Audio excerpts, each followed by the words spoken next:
off when you buy 5 or more. If you haven't heard of them before, displates are essentially posters that are better, cooler, more convenient, and more durable than regular posters because they are made of metal. They're super easy to install and you don't have to worry about damaging your walls with nails or hooks or whatever. Just attach the magnetic pad over the protective sheet, press firmly for 5 seconds, and boom, you are ready to hang your displate. It never takes too long to find your perfect displate because there are over 2 million original and licensed designs to choose from. A little while ago, I got some Back to the Future ones, then I got some Destiny ones, and now I'm rocking some Elden Ring. And you see this Godfrey here? This one is actually part of Displate's Texture lineup, which adds fine physical texturing to the print for a more striking visual effect. And don't forget, you can also make your own displates. Their custom creation feature lets you upload your own images, be they your own art or photos or logo or whatever, and Displate will make a custom displate just for you. All displates are manufactured in the EU, but no matter where in the world you are, they'll arrive in around 4 to 5 days, making them the perfect last-minute gift option or just a chance to spoil yourself. Displates are rarely discounted this much, so if you want to grab up to 46% off, then be sure to jump in while the sale is live. Just click the link below and use offer code SKILLUP at checkout. Often not valid on limited edition products, but everything else is fair game. Just use offer code SKILLUP at checkout after clicking the link below. Thanks Displate for sponsoring the video, and now let's get to it. Gamers, we are officially in wind down mode. I'm always going to keep it 100 with you. This was a pretty quiet week on the news front. We started out thinking that Ubisoft had been sold to Tencent, but it turns out the delay in their financial reporting was just down to an accounting error. Meanwhile, award season has officially kicked off, but it's a little less exciting to cover when you know that Claire Obscura is going to win absolutely everything. Rightly so, of course, but a little suspense goes a long way when it comes to award shows, and if the Golden Joystick results are anything to go by, there ain't going to be much suspense this year at the annual Jeffies. Me personally, I just wrapped up my Dispatch review, which is live on the channel right now. TLDR, it's a stone cold instant classic, and if you haven't picked it up yet, then please clear your weekend schedule and get stuck into it. You're in for an absolute treat. Outside of that, I've been playing so much Arc Raiders that I am nearly done with my expedition resourcing, and if you've been playing, you know that that means that I've been grinding. My review for that one is coming soon too, so stay tuned. So yeah, keeping busy with this and that, despite the fact that the news hasn't been popping off. Having said that, there were a few things. This week, everyone's been chatting about Valve's appearance on the FPS podcast, and not just because the podcast is great, though it is. Rather, it's because Valve provided more hints as to what the Steam machine is probably going to cost, and if you are hoping for a device that competes with console pricing, then you are very likely in for a rude shock. For that though, let's start with their responses to us asking if the Steam machine would come bundled with a new Valve game. Given that the Steam Deck came pre-packaged with a free game called Aperture Desk Job, and Half-Life Alyx was originally planned to launch alongside the Valve Index VR headset. When asked about the possibility of a box-in, Valve developer Pierre-Loup Graffet had this to say in response, quote, "No," end quote. No, he did actually have more to say. He said, quote, "I think in practice we're making some tweaks to the Aperture Desk Job interactive shorts to be playable with the Steam controller because there's a ton of overlap. You know, it's kind of a guided tour of the controls of the Steam Deck, so you might install that on your Steam machine and try it out. But I think we're excited about all the other games out there that you'll be able to play," end quote. Designer Lawrence Yang then followed up saying, quote, "If you have a Steam Deck, you can just throw your micro SD from your Steam Deck into your Steam machine, and then those are the games that are pre-installed on your Steam machine when you turn it on. It might include a game from us, question mark," end quote. So this question was kind of cheeky on my part because I was actually asking about whether or not Half-Life 3 exists, and that's no longer just a meme at this point, by the way. If you haven't been hearing the chatter, a number of reliable leakers have staked their reputation on the fact that Half-Life 3 not only exists, but it's coming soon, and they even say that it'll be announced before the end of this year. With all that chatter as background, I was essentially hoping that Valve might give us a little something, tease the possibility of a new release being bundled with the Steam machine, which by process of elimination would almost certainly have to be Half-Life 3. Sadly though, they didn't bite. Hey, can't blame me for trying. Back to that price discussion, here's what Valve had to say when we asked them about what we can expect in terms of a price tag. I think that if you build a PC from parts and get to basically the same level of performance, that's the general price window that we aim to be at. Ideally, we'd be pretty competitive with that and have a pretty good deal, but we're working on refining that as we speak. Right now, it's just a hard time to have a really good idea of what the price is going to be because there's a lot of different things that are fluctuating, end quote. So from that, it's pretty clear that the Steam machine will not be priced like a $400 or even $500 console, because consoles are typically sold at a loss to ensure greater market share, instead relying on software sales to bring in the profit. To clarify this, we asked Valve whether or not they plan to do the same sort of thing with the Steam machine, to which they replied simply, quote, "No, it's more in line with what you might expect from the current PC market," end quote. They did, however, go on to highlight many of the Steam machine's features that make it a more attractive purchase versus a similarly priced PC. Things like its form factor, quiet noise level, and the ability to connect up to 4 controllers via Bluetooth, before saying, quote, "We expect the machine to be a nice baseline offering that lets you have some features that are really hard to get otherwise," end quote. So yeah, I think we can expect both the cost and specs to be at the level of a mid-range PC, but the obvious upside of a regular PC is the ability to upgrade components as you please, something that presumably won't be possible with Steam machines. So we then asked them about the possibility of a Steam Machine Pro for those looking for a slightly more powerful console, to which Grafay replied, quote, "Potentially, yeah, I think we're open to anything. We're focusing on this level of spec because we think it's a good trade-off between affordability and the level of power we get. I think we're excited that the level of performance kind of gets you to the point where the whole library is pretty much good to go," end quote. That's fair enough, to be honest. After all, that approach has worked out well enough for the Steam Deck. Even the OLED model isn't as powerful as the ROG Ally, for example. The form factor and the comfort of SteamOS more than make up for that. Finally, we asked about whether or not the Steam Machine would support more anti-cheat platforms in the future, since this does stop a number of games from being able to run on SteamOS.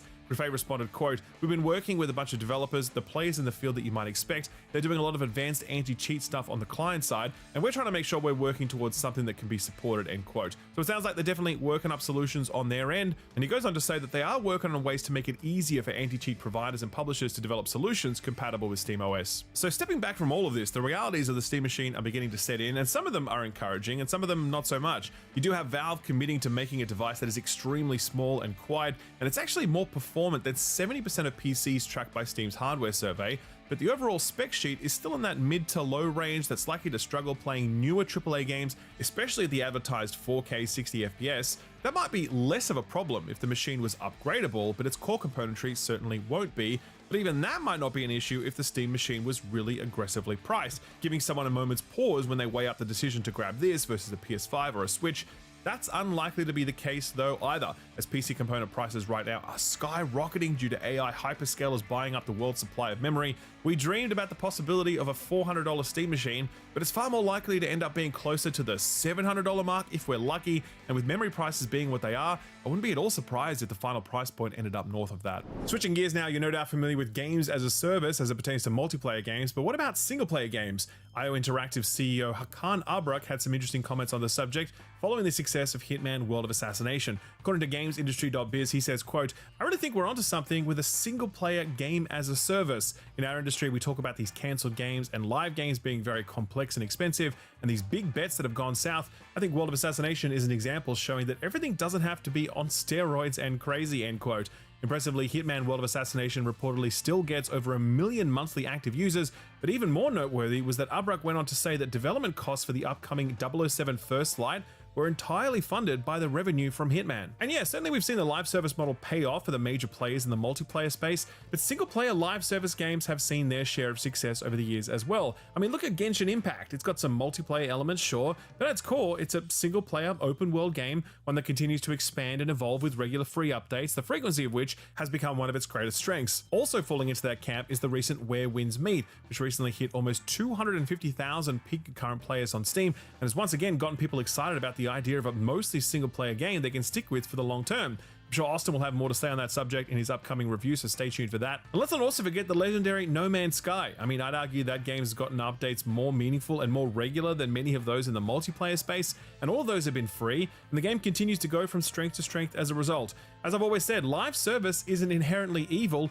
it's just evil most of the time, because most of the time it's bad, and the single-player strain of the live service subcategory seems to have a much better hit rate than what we see on the multiplayer side of the fence. So I say, keep it up, IO. One company that's long struggled with its own live service ambitions is Ubisoft. You might recall their latest earnings report was delayed, and rumors began circulating around why that might be, with many speculating that Ubisoft was gearing up for an acquisition deal. Well, if that is ever going to happen, it certainly didn't happen this week, since the reporting delay was explained by Bloomberg as little more than an accounting error, whereby the company was in breach of a loan agreement and auditors had forced a delay in posting the results. Now that the report is out, however, we can actually see that it's a rosier picture than expected, with a 20% increase in net bookings for the first half of their financial year, and Q2 exceeding expectations with a 39% increase in net bookings year over year, attributing those results to, quote, stronger than expected partnerships and meaningful contributions from live TV and animation series, end quote. quote. What they're likely referring to is their recent Splinter Cell animated series airing on Netflix, which seems to have turned out okay if reviews are anything to go by. Meanwhile, Tencent's $1.3 billion investment into the subsidiary Vantage Studio has now closed, and that's the Ubisoft subsidiary that'll be taking care of their biggest IP, stuff like Assassin's Creed, Far Cry, and Rainbow Six Siege. The report also indicates that Ubisoft has reduced their headcount by 1,500 employees over the last year, reducing costs by 69 million euros, nice, and bringing the total number of employees to 17,000, though they say they are targeting an additional 100 million euros in reductions by financial year 26-27, so do expect more natural attrition and or forced layoffs. But it was Ubisoft's growth plans that have attracted the most attention recently, because they finally figured out what's going to hurdle them into their next phase of creativity and prosperity, and I'll give you 3 guesses what it is, though you probably need only one. That's right, ladies and gents, generative AI. Because the only thing that could make an Assassin's Creed game better is if it was made by robots. During the earnings call, Ubisoft CEO Yves Guillemot said the company is, quote, making great strides in applying Gen AI to high-value use cases that bring tangible benefits to our players and teams, end quote. He then continued to praise AI, calling it, quote, as big a revolution for our industry as the shift to 3D, end quote. Echoes of EA boss Andy Wilson proclaiming that NFTs were the future of EA long before Saudi Arabia became the future of EA.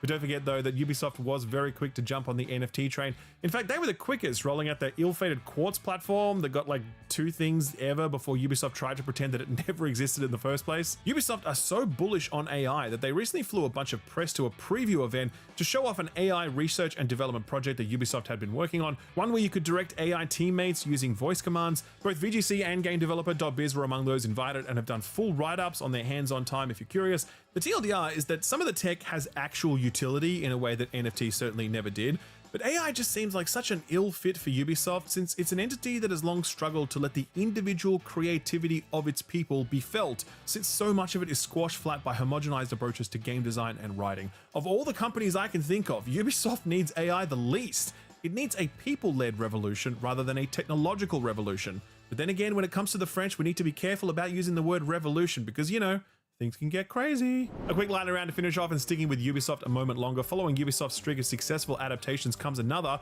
this one based on the Far Cry IP. According to Variety, this one's been picked up by FX, co-created by Noah Hawley, director of things like Fargo, Legion, and Alien Earth, and also Rob Mack of It's Always Sunny and Mythic Quest fame, who is also slated to star. It's planned to be an anthology series with different stories each season, much like Fargo. Some decent talent behind this one, so I'm curious to see how it pans out. Circling back to last week's news of Call of Duty Black Ops 7's disappointing launch, market analyst Christopher Dring of the Game Business put out reporting that further confirms the game's poor performance. Opening week physical and digital sales of Black Ops 7 were down, quote, more than 50%, end quote, compared to the previous game in the series, Black Ops 6. This drop is consistent with last week's reporting, in which we pointed to its 100,000 concurrent player count on Steam during its launch weekend looking rather weak in comparison to Black Ops 6's peak of 300,000 plus players. The numbers look even worse when stacked up against Battlefield 6, however. Black Ops 6's opening weekend sales were apparently 63% lower than Battlefield 6, with its peak players paling in comparison to Battlefield 6's peak of nearly 750,000 concurrent players at its launch.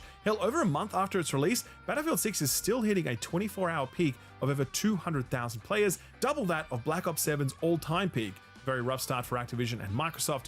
Man, I bet there isn't a day that goes by that Activision doesn't kick themselves for cutting ties with Vince Zampella. It's officially award season, and kicking things off is the Golden Joystick Awards, known for its awards being voted on by the public. It was, of course, an absolute clair-obscur sweep. In fact, it actually took home the award for every category it was nominated for, including Best Storytelling, Best Visual Design, Best Soundtrack, Best Lead and Supporting Performances, Studio of the Year, and Game of the Year. Well deserved, and a sign of things to come for the Game Awards, I suspect. Thankfully, there was still enough room for the little guys, though. Peak won Best Multiplayer Game, no surprise there, given how much that game took off. Blueprints got Best Indie Game. Ed is surely very happy about that result. Hollow Knight Silksong got Best Self-Published Indie. Good move on Golden Joystick's part, separating out those categories. The Australian-made drug-dealing game Schedule 1 also received a Breakthrough Award, as decided by the event's jury. Nice to see that, given all the other award shows are probably a bit hesitant to put a spotlight on this one. Bit of a niche story next, but we'd be remiss not to include it. If you're a horror game fan, you might know of acclaimed indie studio Santa Ragione. These guys make really unique art house games with super strong direction. They previously released Saturnalia, a very good thinking man's horror game.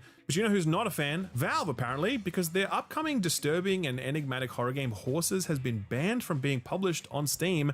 for no clear reason at all. This was actually banned back in 2023 just before they announced the game, but it's releasing next week and their appeals to Steam continue to fall on deaf ears. Steam's automated statement in response to their build submission back then reads, quote, "While we strive to ship most titles submitted to us, we found this title features themes, imagery, and descriptions that we won't distribute. While every product submitted is unique, if your product features this representation, even in a subtle way that could be defined as a gray area, it will be rejected by Steam," end quote. Posting to their website this week, the team stated that they, quote, "believe this explanation is deliberately vague and unfounded. We were refused any detail, review, or guidance on what to change or remove," end quote. It notes that this is meant to be a disturbing and confronting game involving naked people in horse masks, but that all the nudity is censored. The team removed a specific scene that they suspect Steam might have taken issue with and have tried to get it reviewed and clarified in the years since, to no avail. They also talk about how impossible it was for them to get a publisher as a result of this, having to turn to private investors and friends to chip in, and they also claim the studio is at risk of closing since earnings are sure to be much lower without a Steam release. All these guys want is some clear communication, and it's puzzling that Steam aren't willing to play ball,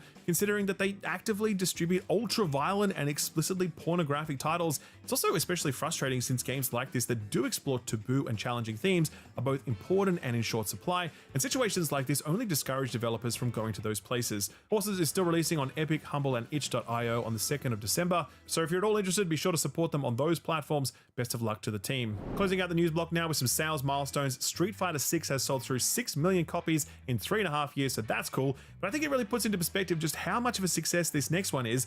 Episodic narrative game Dispatch has sold 2 million copies in just 1 month, an awesome result for Studio Ad Hoc's debut title. If you haven't checked out my review for that one yet, I forgive you, and you can make it up to me by watching the review at the end of this video. Link below the like button. The news show is just the beginning of our coverage, because you'll find so much more over on our website, thisweekinvideogames.com. In addition to news coverage as it happens, we also cover stories there that don't make it into the show because there's always just so much going on in a given week. Signing up for free gives you access to our weekly newsletter, and signing up to the supporter tier gives you access to another exclusive newsletter, access to our op-eds and features from our expert columnists and contributors, plus an ad-free version of this very news show. Most of all, though, it just helps support what we do so we can provide you with truly independent, reader-funded games coverage. So to sign up either for free or at that supporter tier, visit thisweekinvideogames.com. And with that, back to the video. So what got announced or delayed this week? Well, as you'd expect, it's been a quieter week given the world revolves around the US, and many people took some early vacation ahead of Thanksgiving, but there were a few announcements that popped up. One that we just missed out on last week was PUBG Black Budget.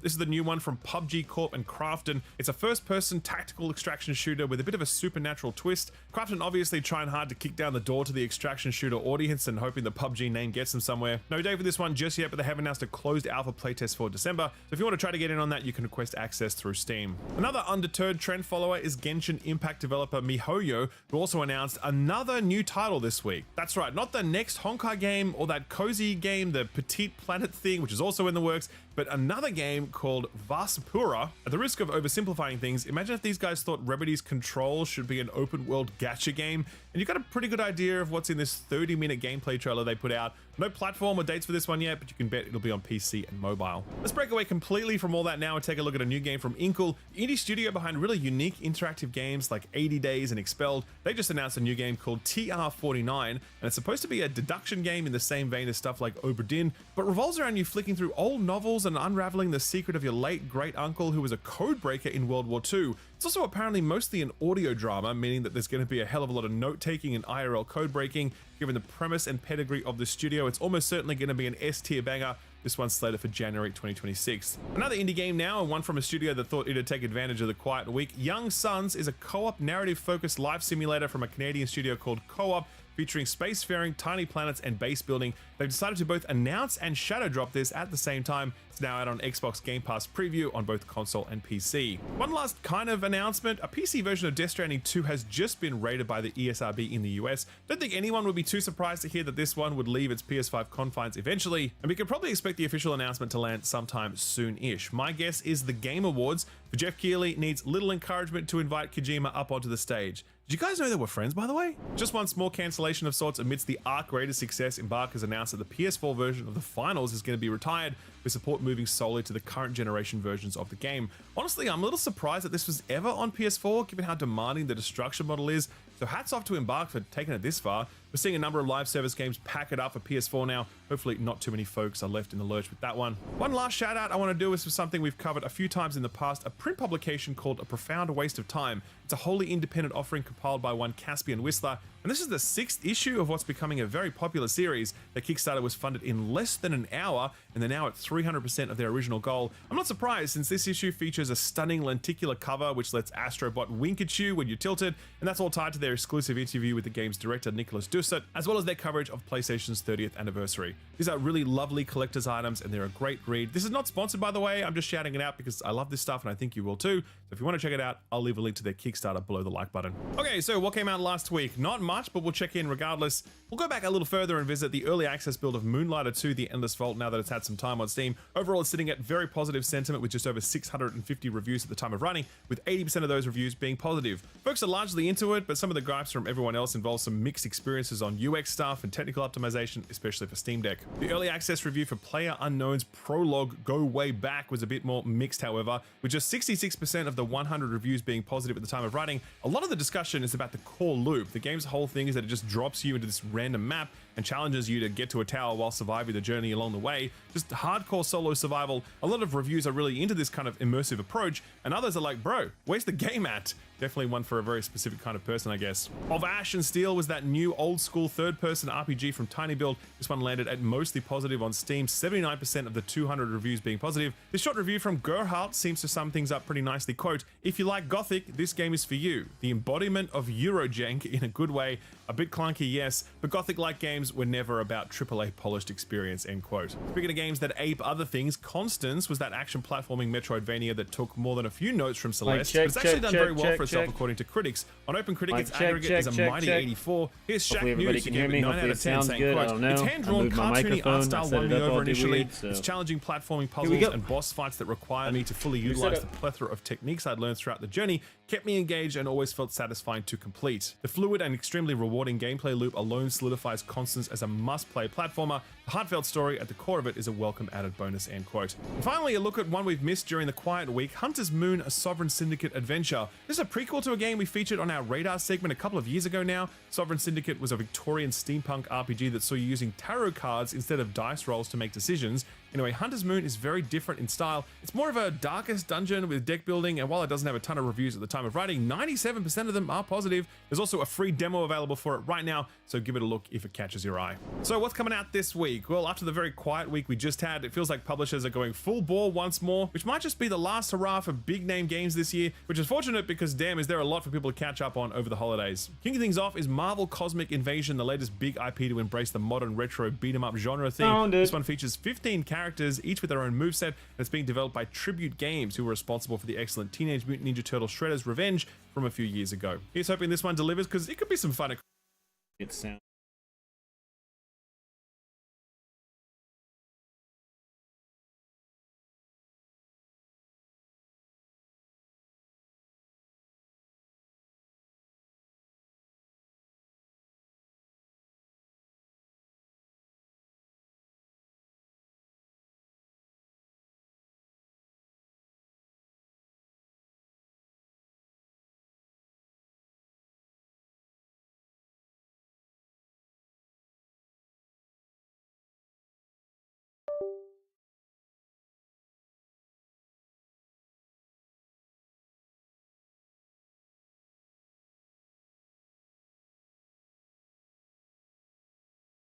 what?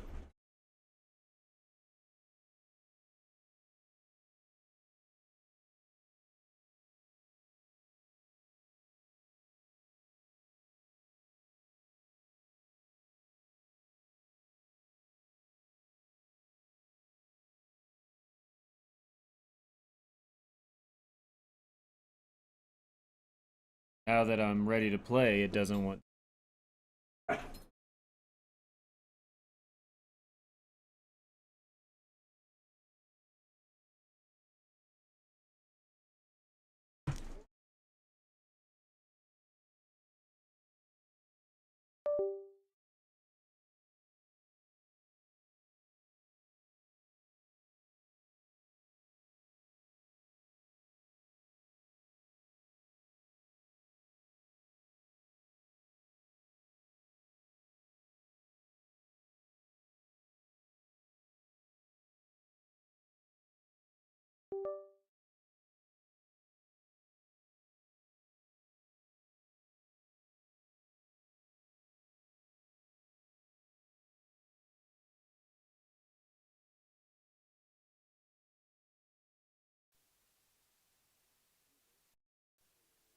Check, check.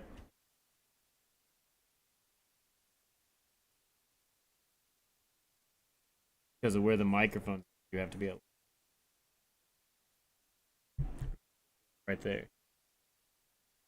Check, check, check, check. What up, Cribs?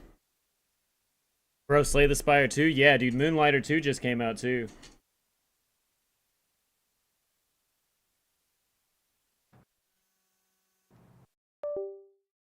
ETH? Yeah, the Cellador game.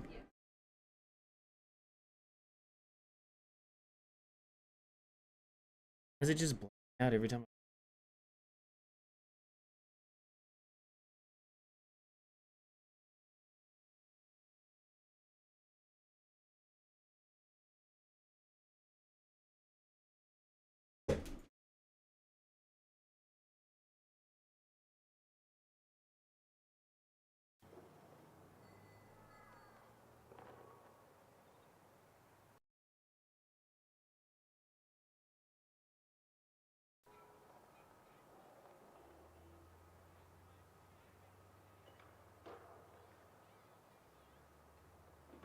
Oh.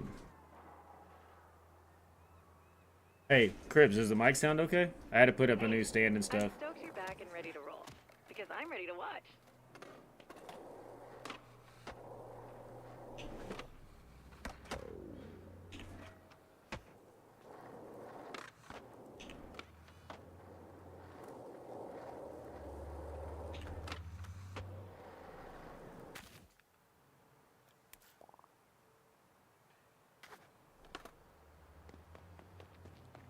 Dude, 32 inches is almost too much, dude. Next one is a make.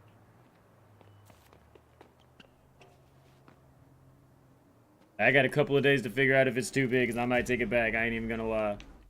Talk If I can that get one used to over. it, I can get used to it. But god damn, dude, 32, man. I have to sit like Amber wasn't lying. I'm going to Don't be use like, up grouches?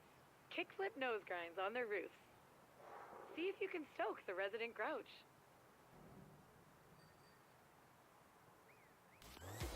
It's go time.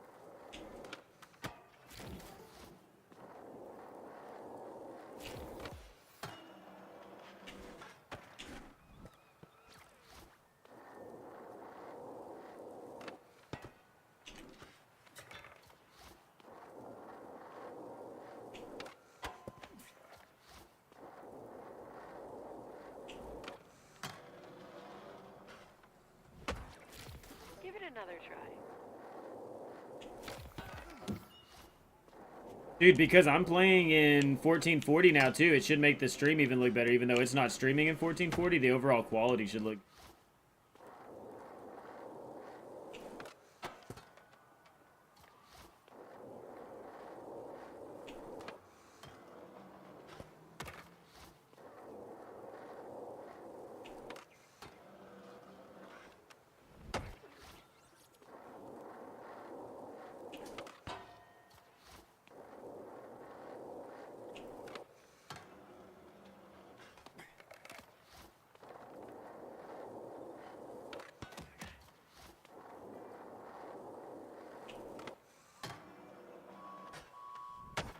Start over. Damn it.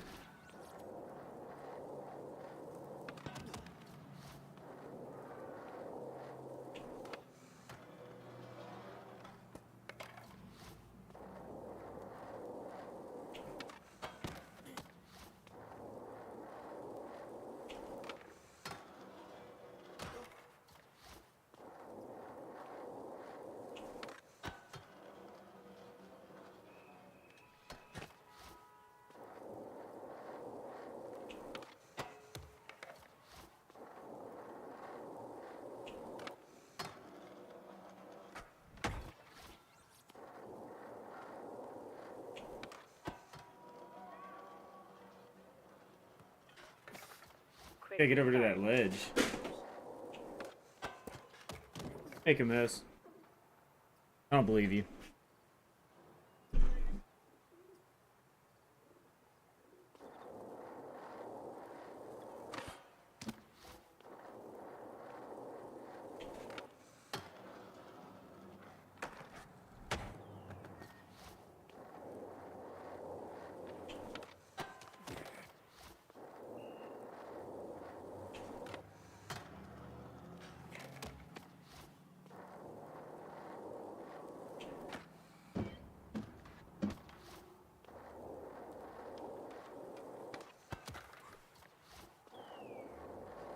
It's hard. Okay, this time.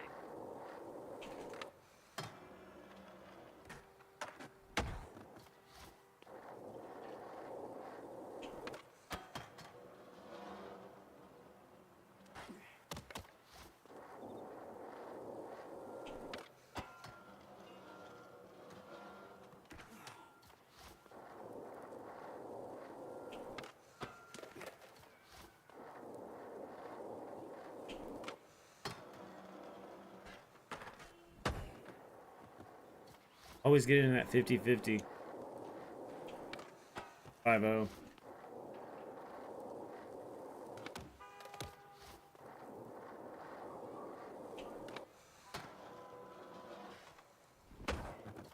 Let's give it another go.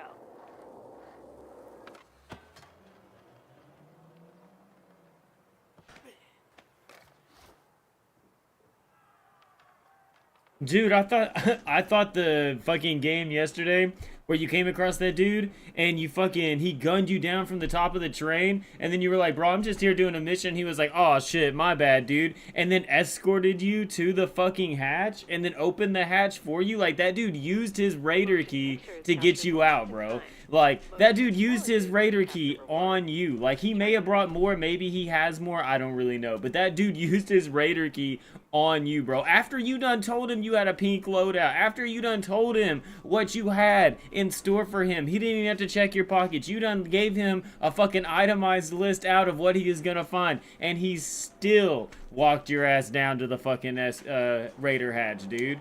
Like, that shit was cinema, dude. Like, I was folding clothes and I was like stuck for a minute watching this shit go down. Like, this dude fucking gunned you down, bro. Like, you straight missed your shot. And you were like, man, I'm sorry, I missed my shot. And he was like, hell yeah, you did. And then he still fucking escorted you out, bro. Like... He was like, you know what? You got good gear. You tried. I appreciate that. Applaud. Like, you know what? Just go out and try it again, bud. Like, I like your style. Go out and try it again.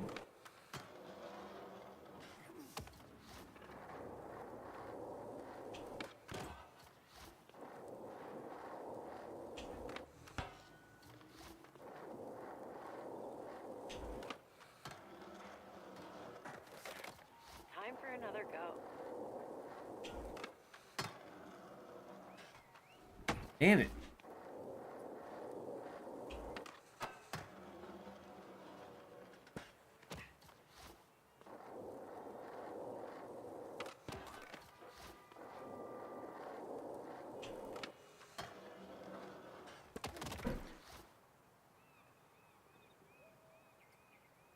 Fucking ledge, dude.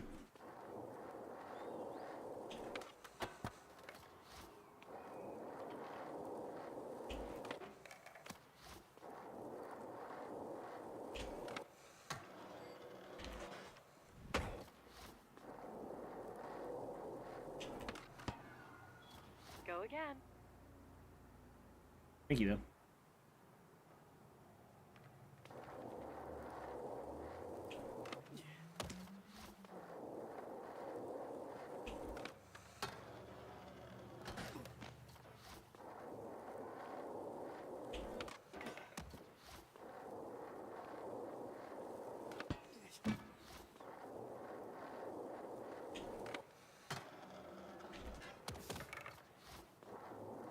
Oh, please.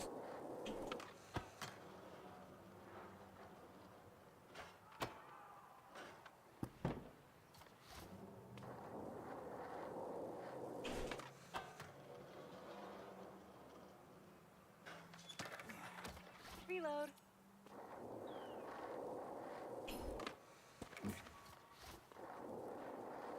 Guess that new PC's treating you well, dude?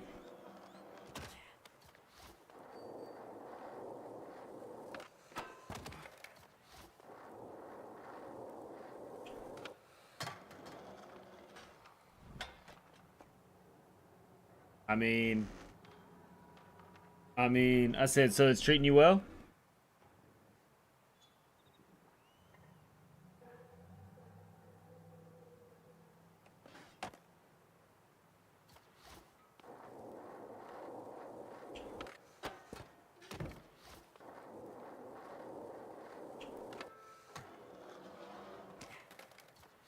the start. You got this.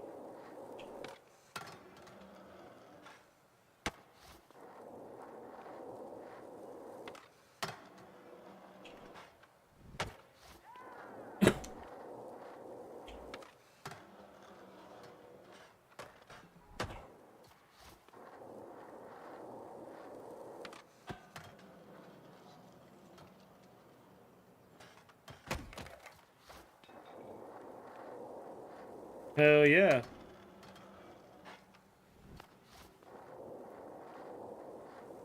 Get to stream and play games now.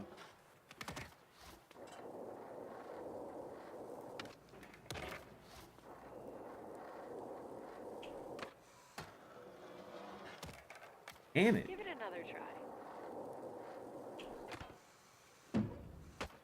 Having such a hard time with just getting this last grind out this.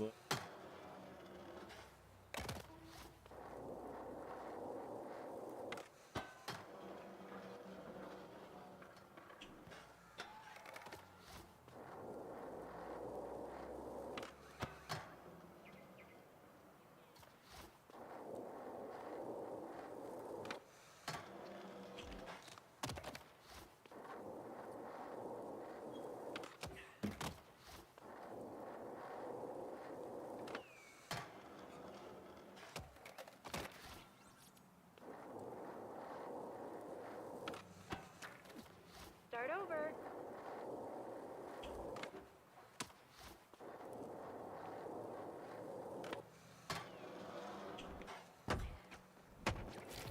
Ah, fuck, I didn't do a flip trick.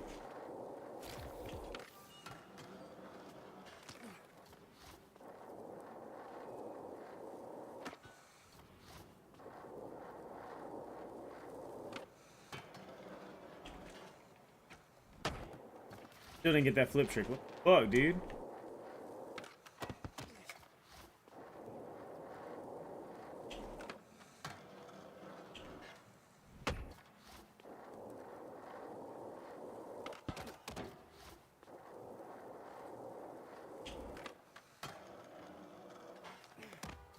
Quick restart.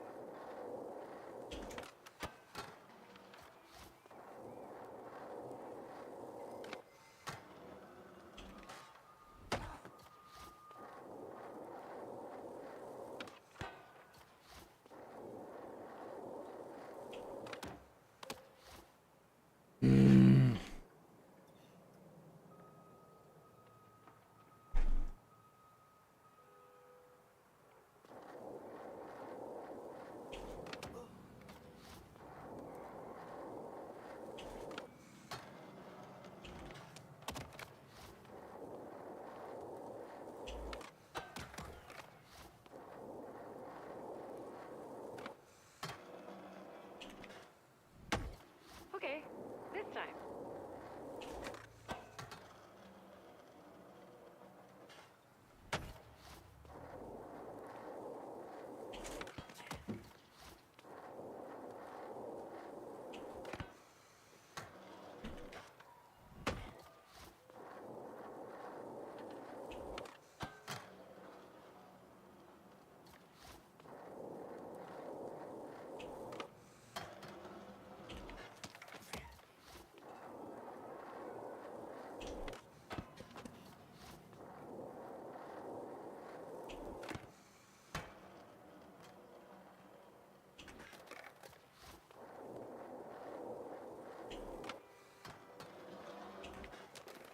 I know I can Let's do give it this. another go.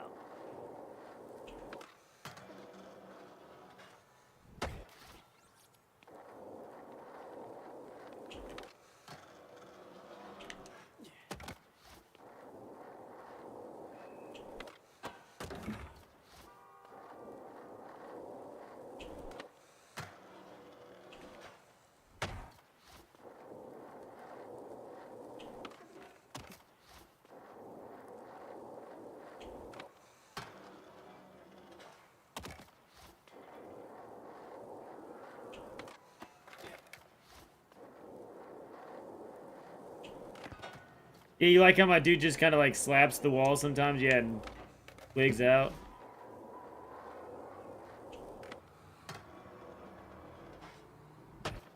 Or just bounce off right there.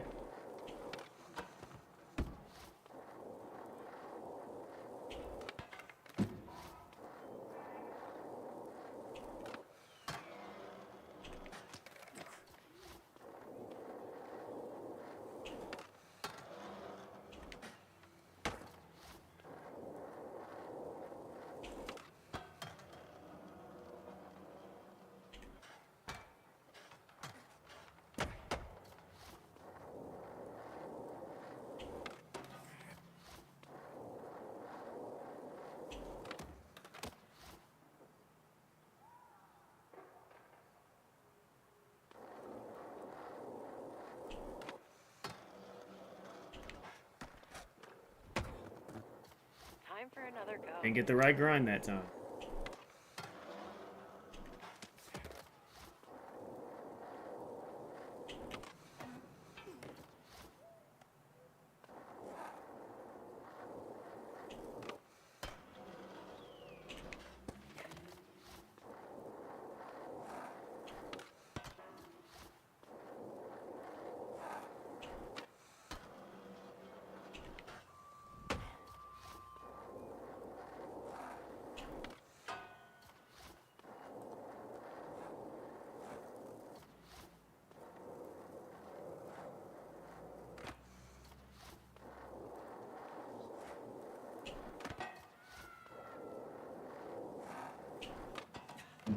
Go again.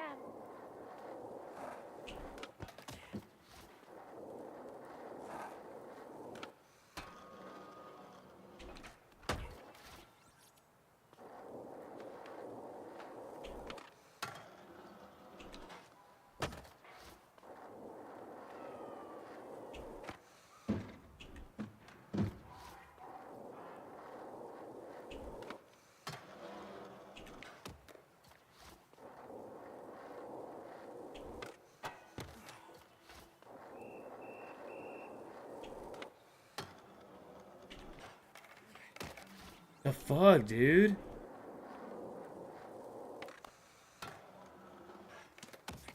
Reload.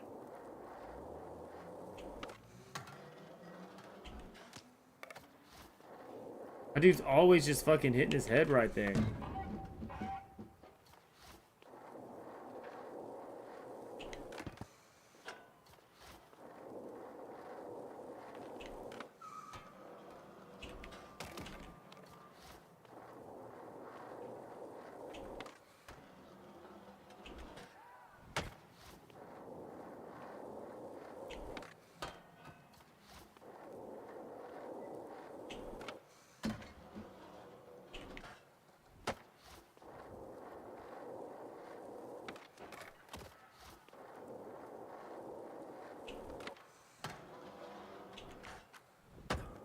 Back to the start. You got this.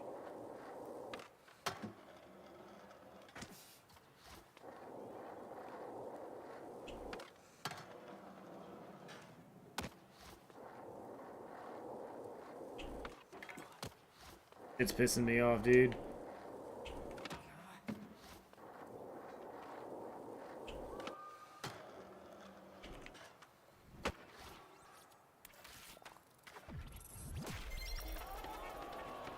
That's exactly. Fuck that 20. Do it later.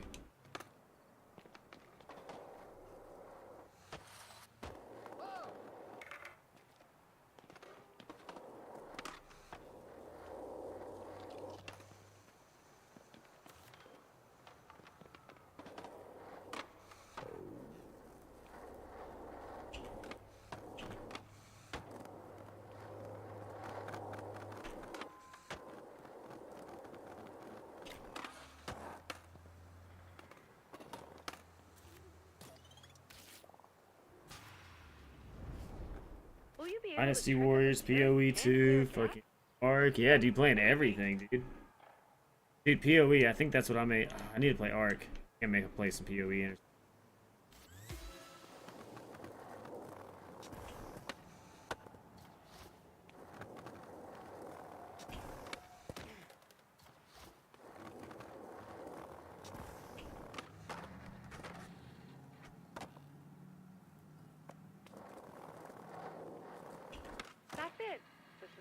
building.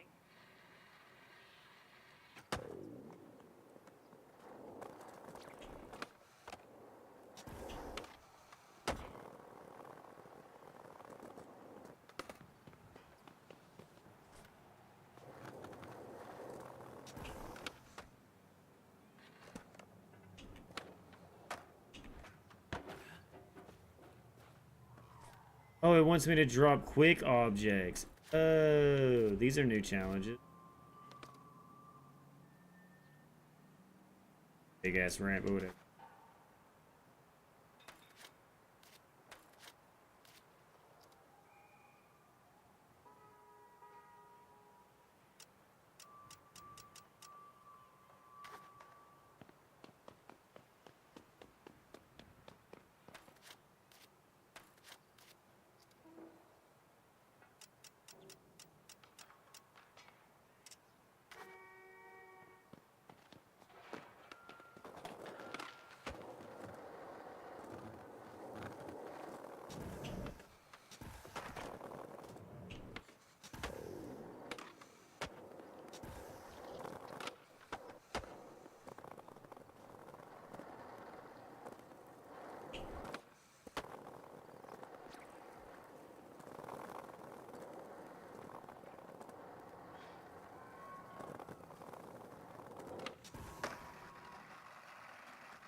Give it another try.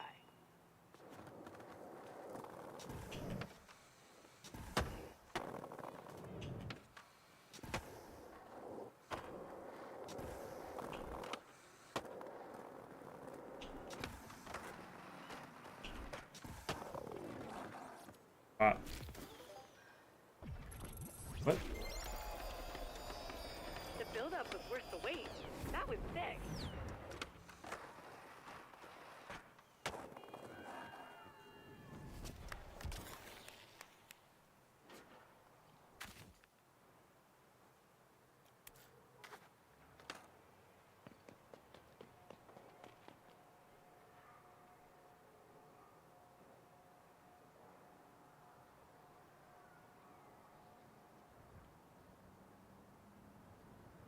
Second, guys.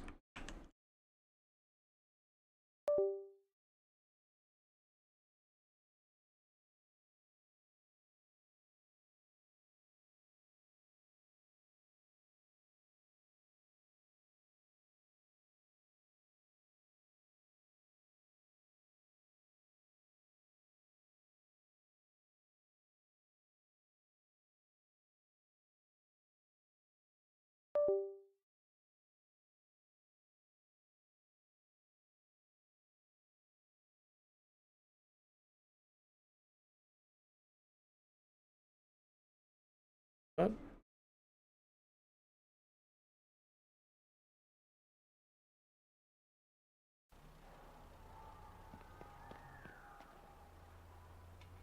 I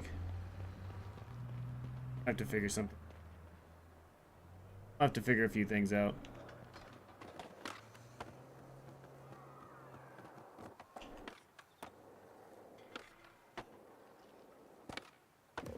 Decent. You are so in the zone.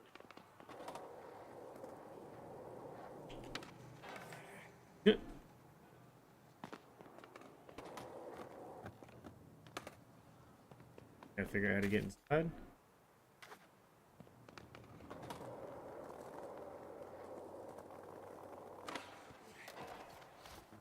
Oh, why'd I do that?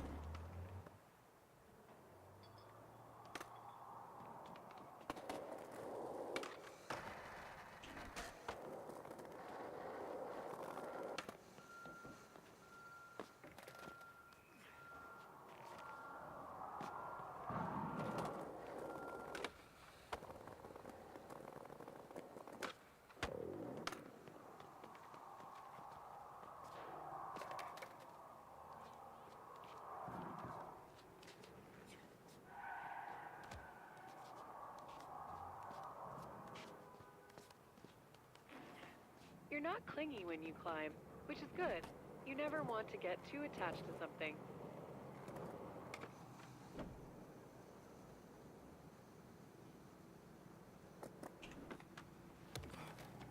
slam to play.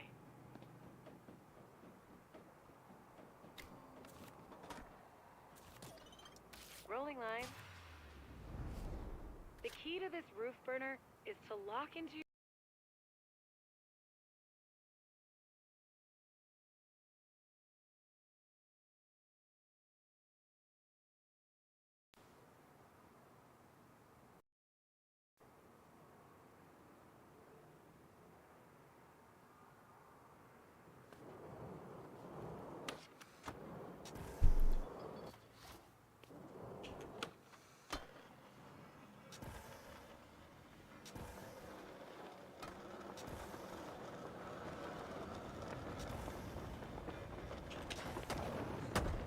I think I missed the grind it wanted me to go to.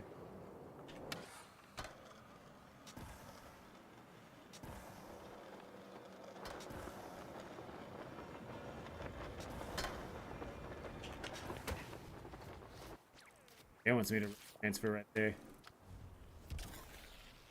I get what you're doing. Taking a break from something often helps make it easier to do next time. Wisdom.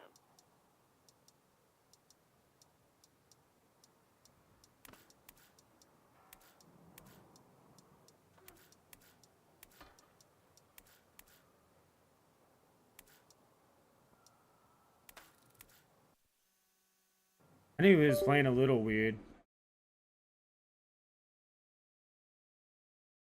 How to do that? What the?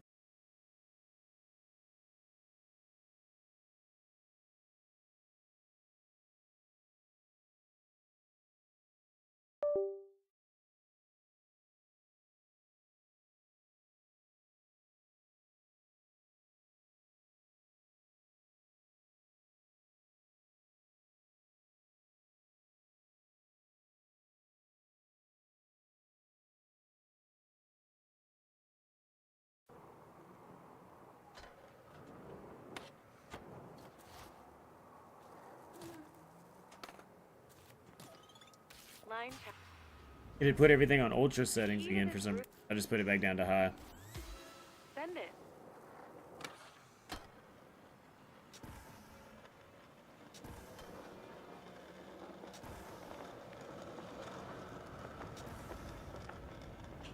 I don't mind high. I don't know. I just never liked that term ultra. You know, it's like back in the day, it's like even if you ran it, it's like you just kind of ran into some graphical issues or like weird game issues every once in a while because of it.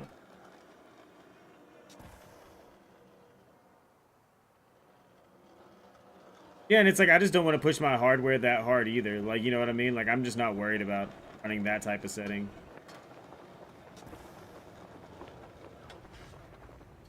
Quick I need to restart. figure out how to get out of that.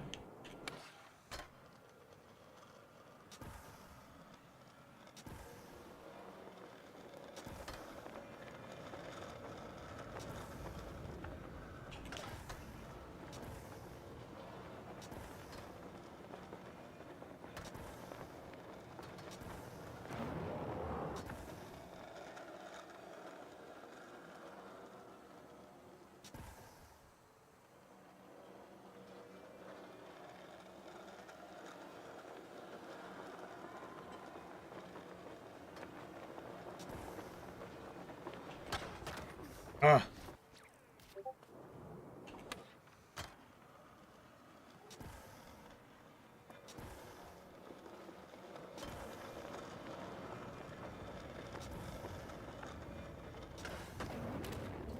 Okay, this time.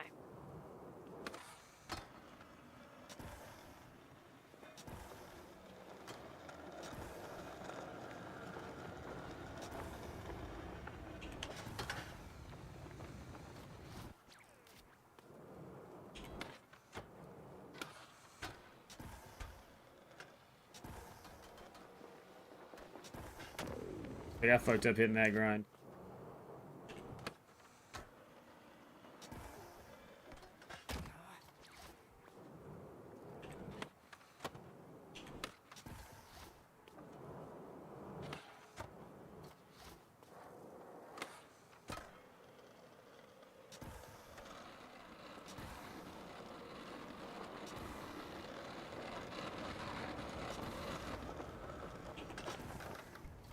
Let's give it another go.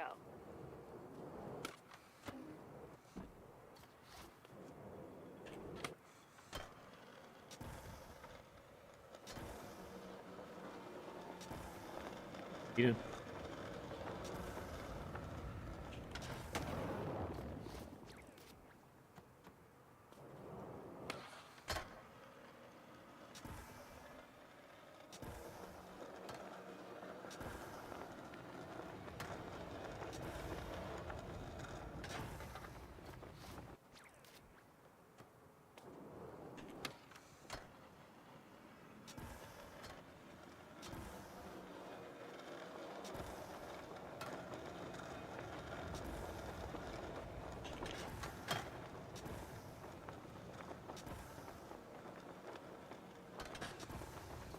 Do over.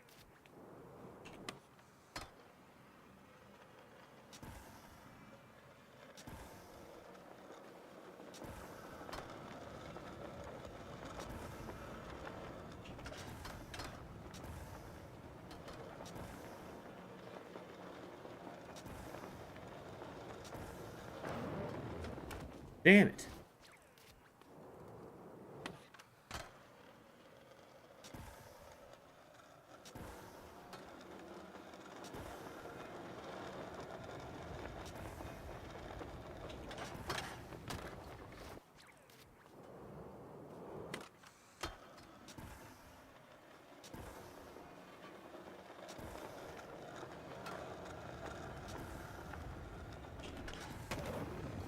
Time for another go.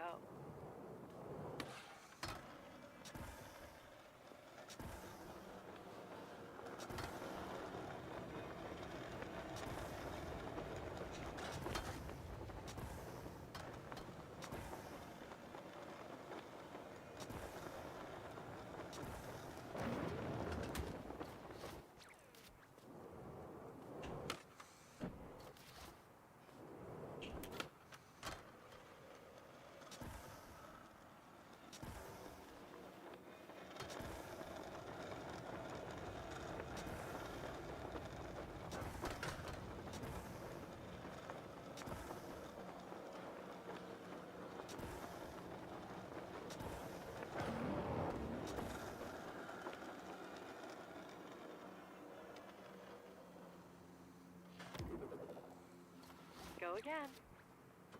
Read you here in a minute, Lucy. I think they're out of water.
Reload.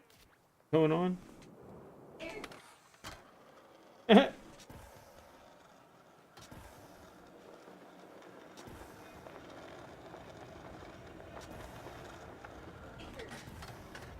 Of course.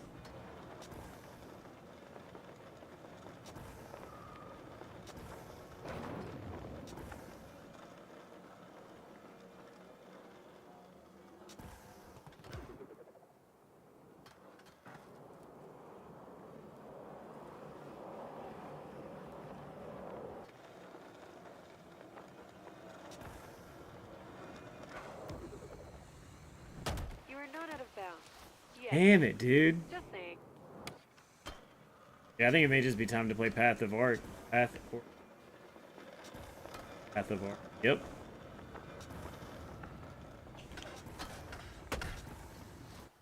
Damn it.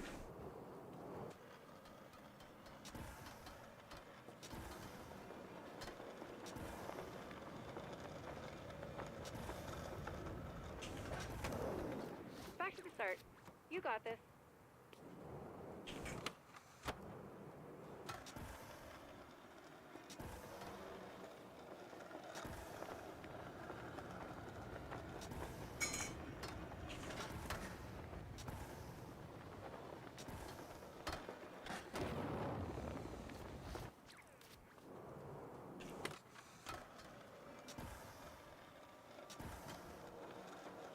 Second. The path of the ark. You know what? I'm just gonna blame it on the screen too fucking big right now. Challenge spot is not around here. This is screen too fucking big problems.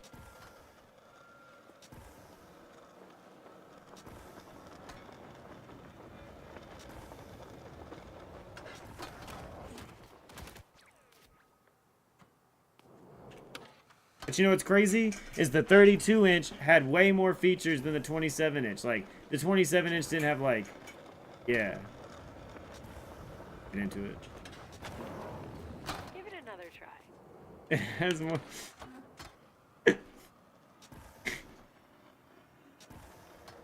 It is wild they do shit like that. They do it to incentivize you to spend the more money on the bigger thing, whether you need it or not.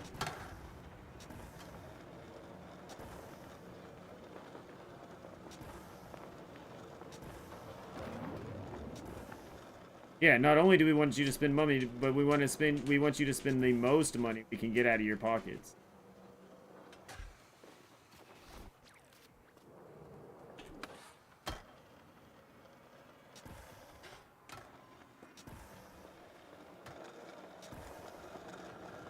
It's a free-to-play game anyways. Start over. Is on Game Pass? What the fuck?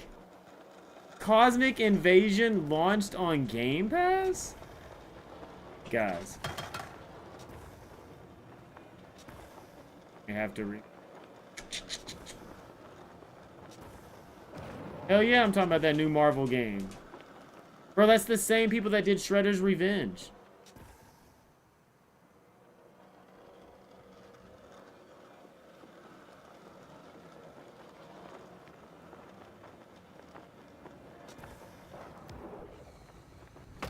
You are not out of bounds, Son. but you definitely are a ways from the challenge area.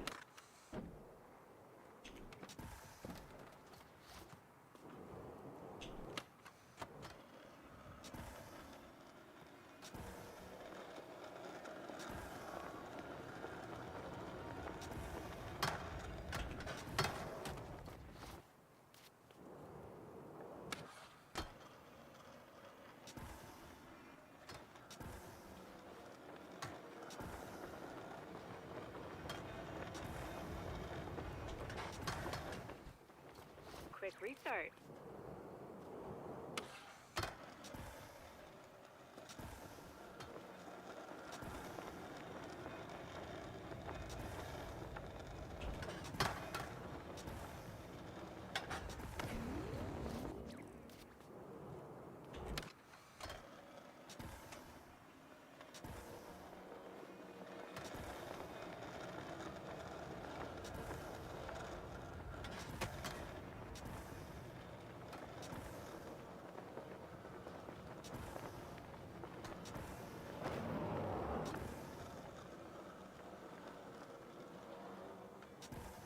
Oh, that's that fucking game where you have to kill the spiders?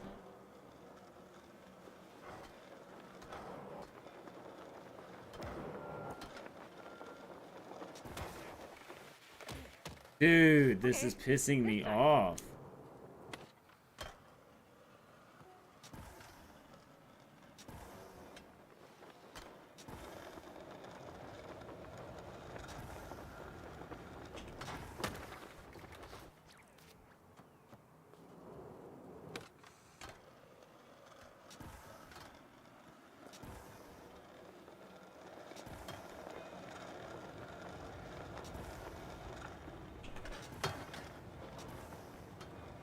Let's go gambling.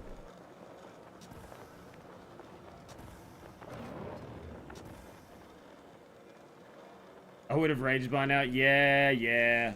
I'm in collective, Mike. I got a new monitor. I can't be raging out today. Let's give it another go. You know what I mean? Like, I'm in too good of a mood. Oh, my bad.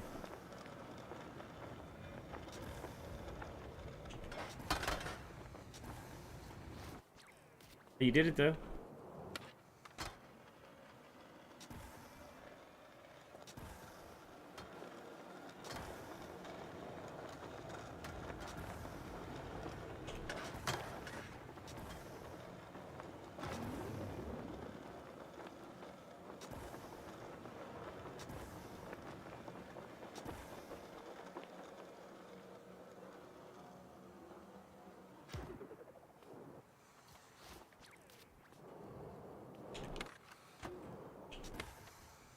Do over.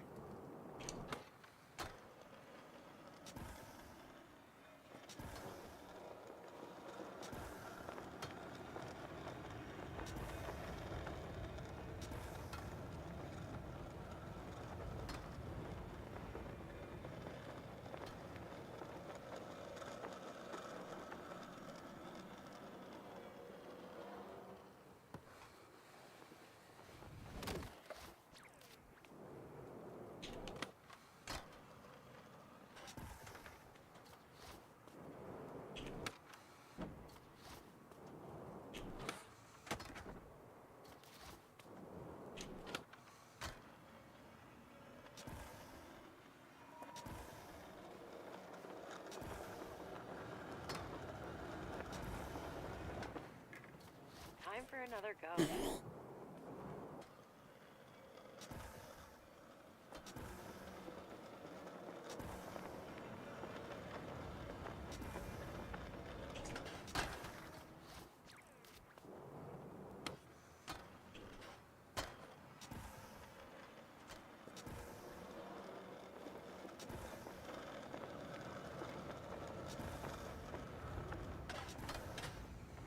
What the fuck?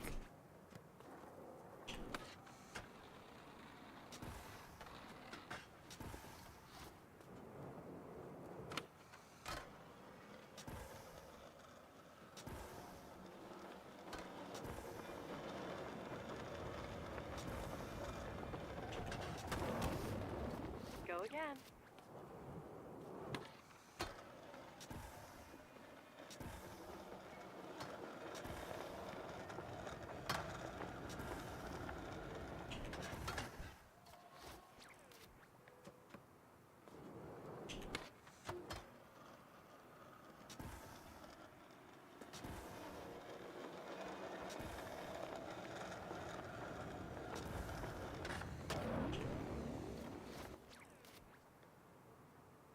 But you'd already booted it. Doing that thing again. That's crazy that they haven't fixed.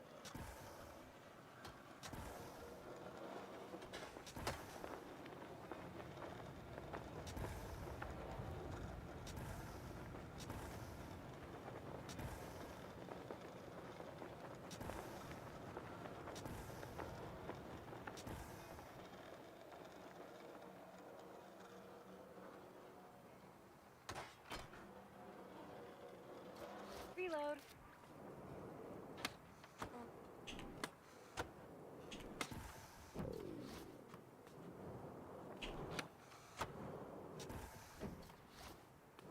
Not working?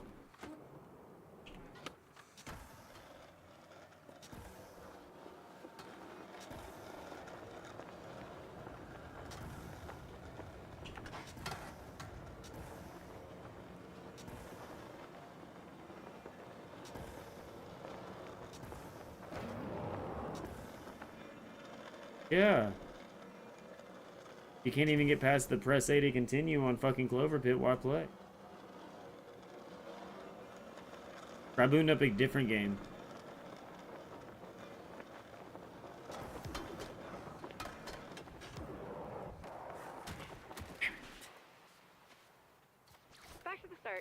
You got this.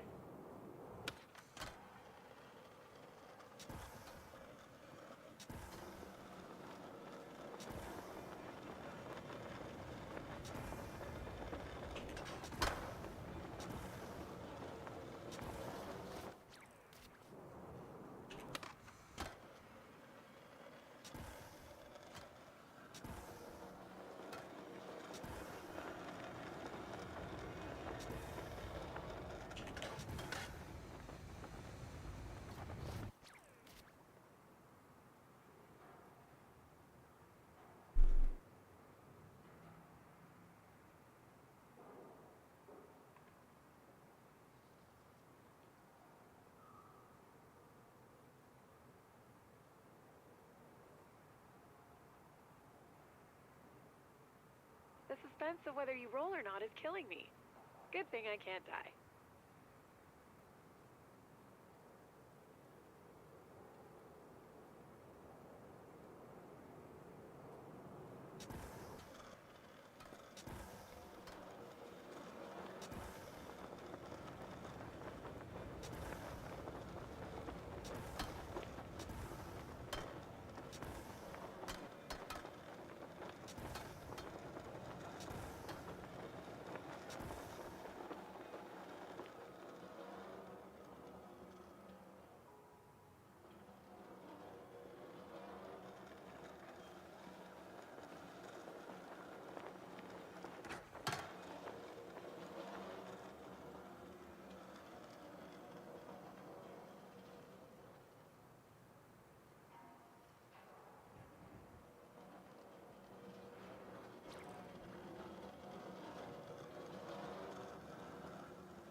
Are you experiencing early onset rigor mortis?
You've got a roll to rip.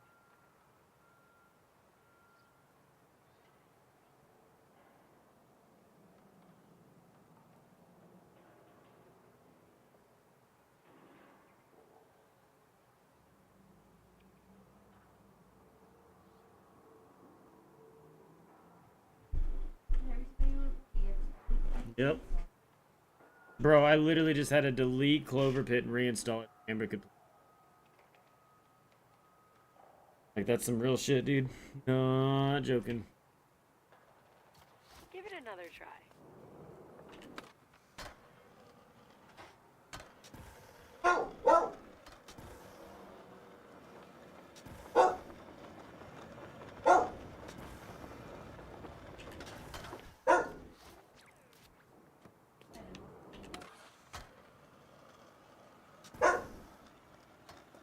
Oh, in the game you had going?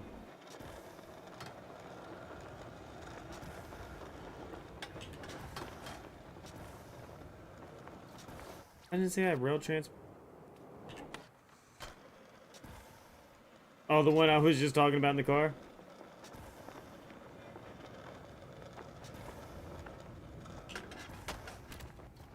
Start over.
I just didn't get it in the time.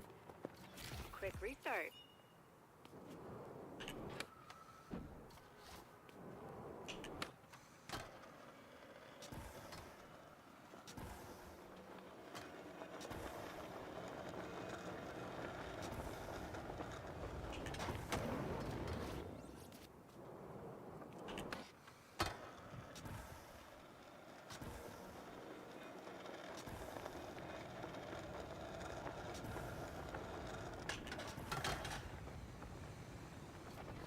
Don't want to bother you, but the challenge spot isn't around here.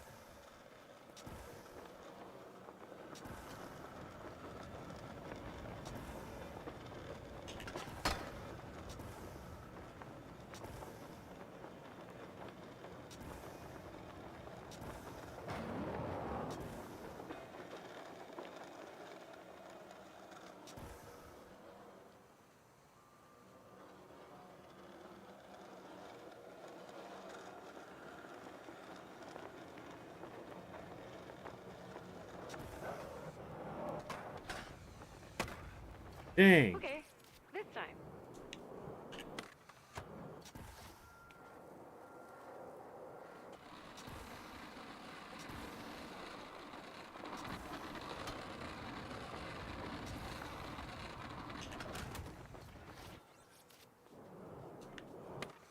I think it might just be time.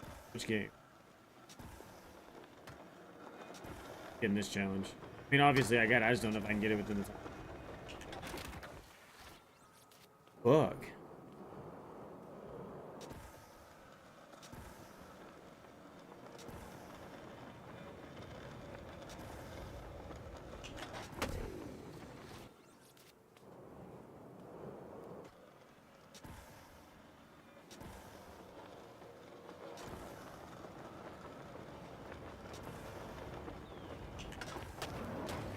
Let's give it another go.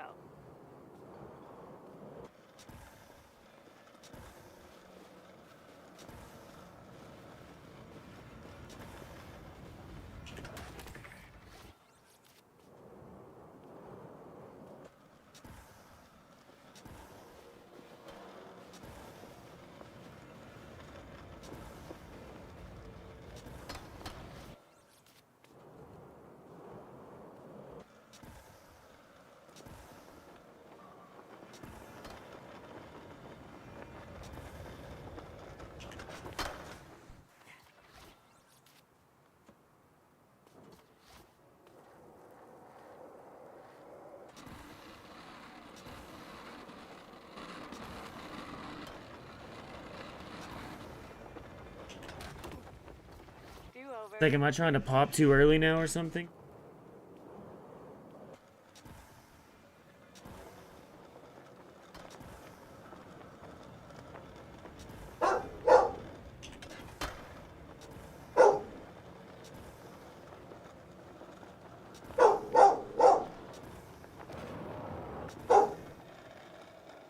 I don't care if it's a bird. I'll fuck that bird up.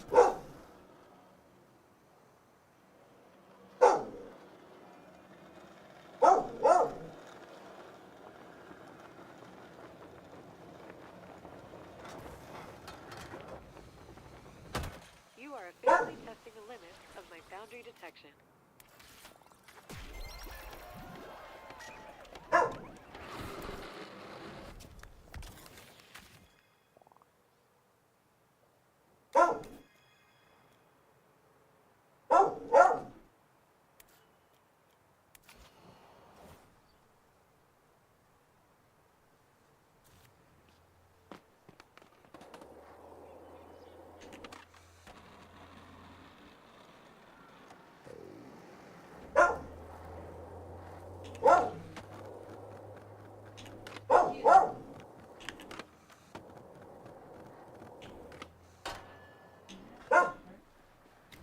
Alright, spots around here somewhere. Try a little session in the area to see if it activates my geo-guessing instincts.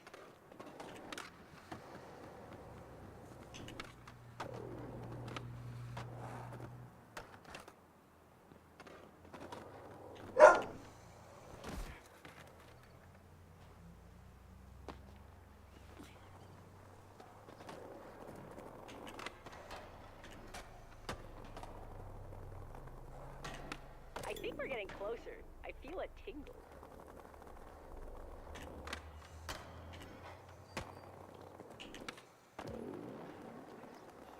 Oh my god, I'm pretty sure that's it over there. Let's recreate the shot and see. Definitely gonna be impossible to tell if this is a spot if you don't land one. Definitely gonna be impossible to tell if this is a spot if you don't land one. Oh yeah, this part always tripped me up. Remember, really wrap those shove-its for an impossible.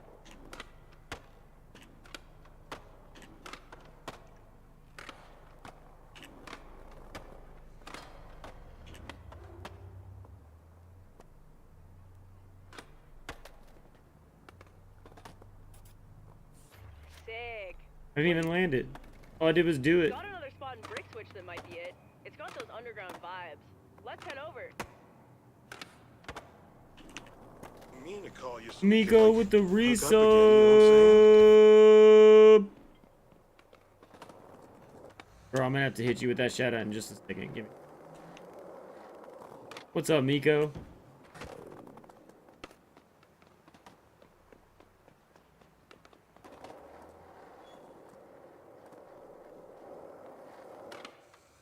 That old Stalefish building has some gnarly spots, especially the loading bay. Shame the hood is mostly just kids who don't skate. Wonder why they don't have the skate bug.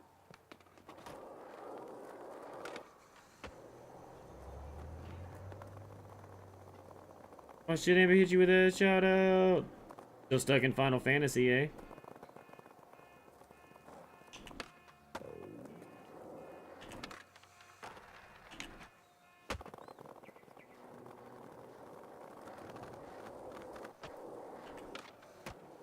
You ever check out a Land Sharks game?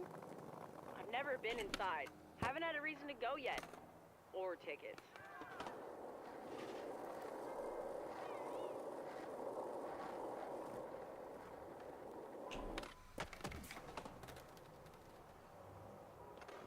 Oh, you guys got a new character? What's the new character?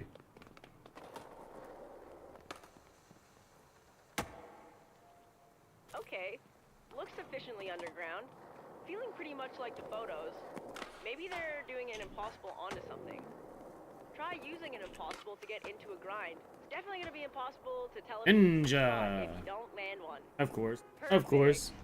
Didn't they have that in Final Fantasy 11? Not Wasn't perfect. Ninja already a class in This isn't the 11? spot either. Where the hell is it?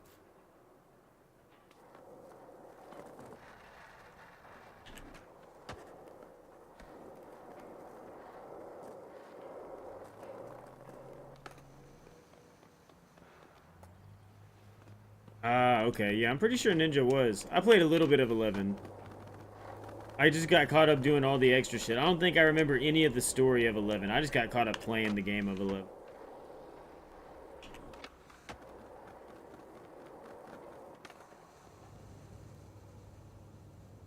Oh man, you even gotta hop a fence? Opportunity awaits those that hop.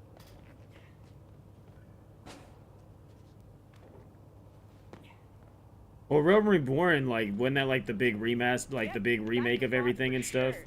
The DIY shrine is a pretty sure sign. Alright, let's get that clip.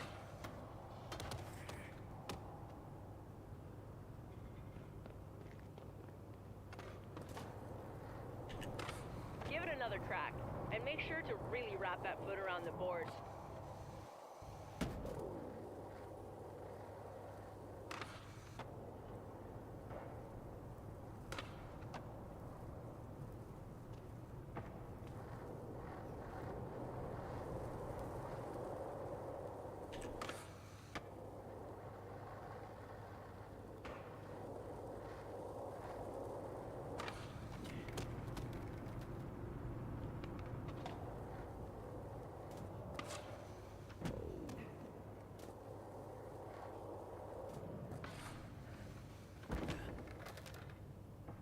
What am I supposed to do with it?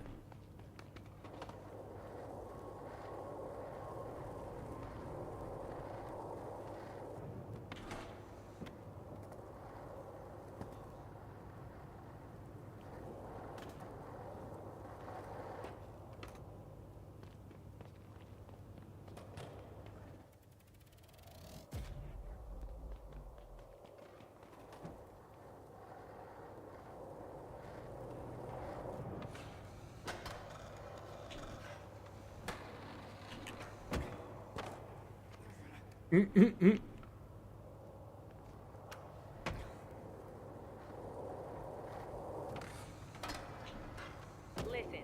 love that you're freestyling on this one, but it's an ABD, not an NBD.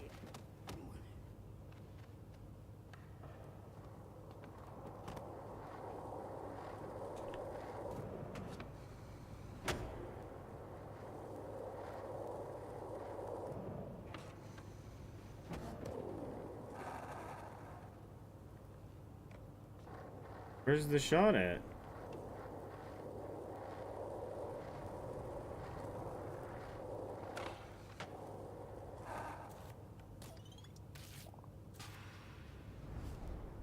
The Lokes have chew on that as you session. Giddy up.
Hank, got a lurk? Hey, bro, I appreciate you stopping by and doing what you do. Yeah, I don't think I'm gonna be on very long. I'm just kind of hanging out for a little bit. I'll probably get off to cook some dinner, maybe get on back afterwards. I don't know. I got a new monitor, new, upgrading a bunch of stuff, so just wanted to make sure everything was working well, really. And I got a few things I gotta fix, but I think overall it's doing.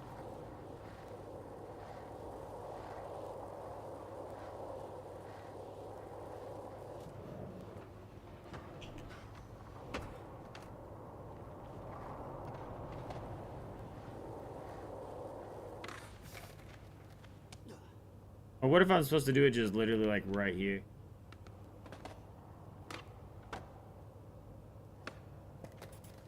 Yep.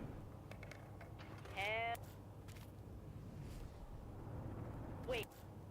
Let's go one up some of their ABDs. Twist away those gates of steel.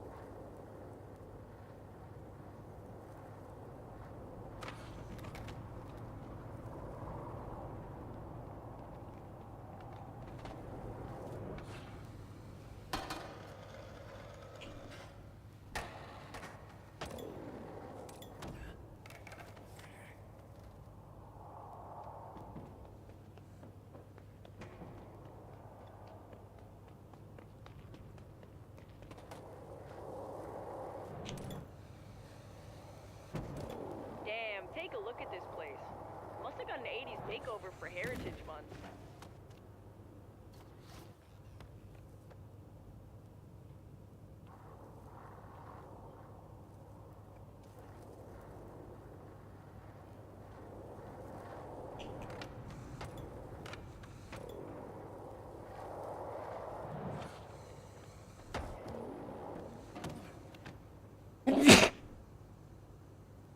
Oh, snap.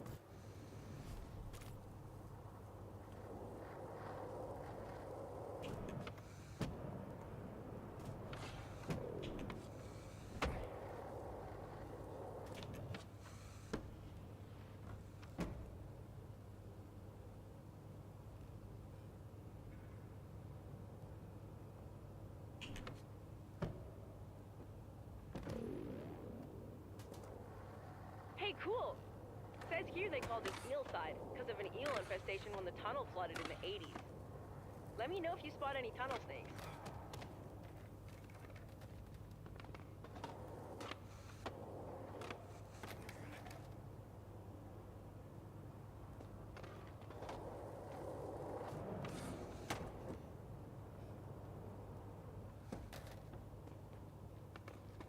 Here to know. A little weird. It's like I'm doing stuff and it's just like, nope.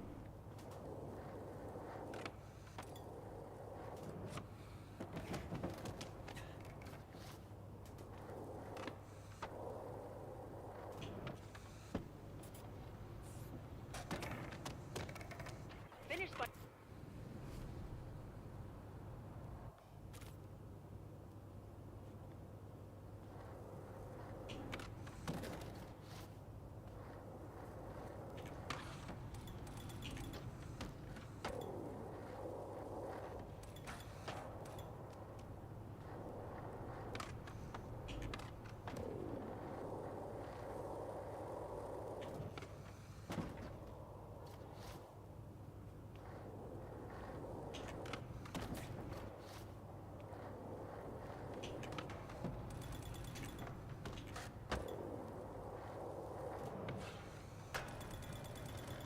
Killing it! Guess Slappy and his historians are gonna have to add a new chapter to Eelside.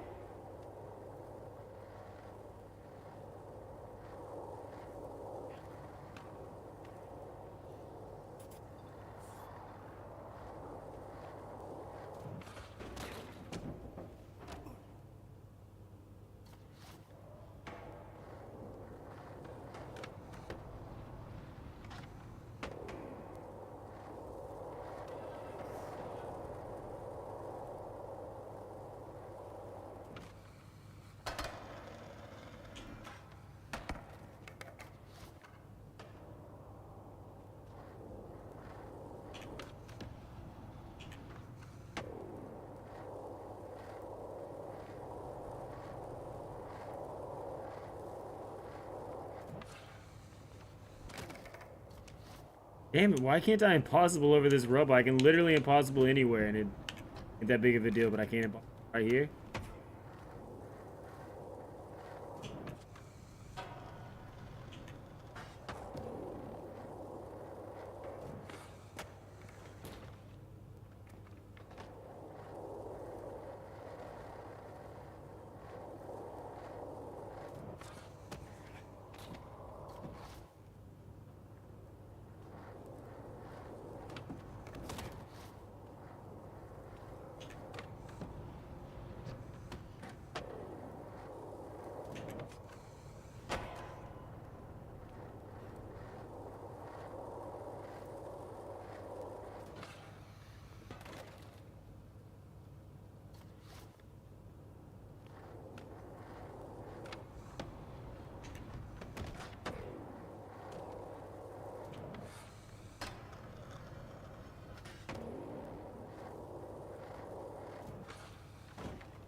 Enough of these. Let's shut this sucker down.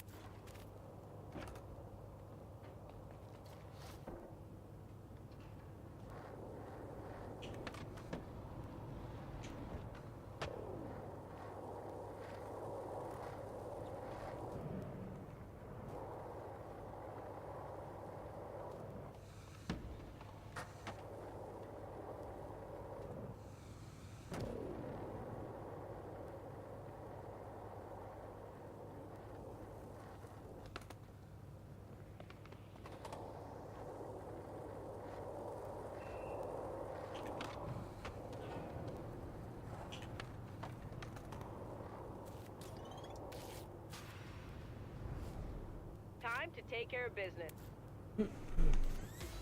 My advice? Hit it.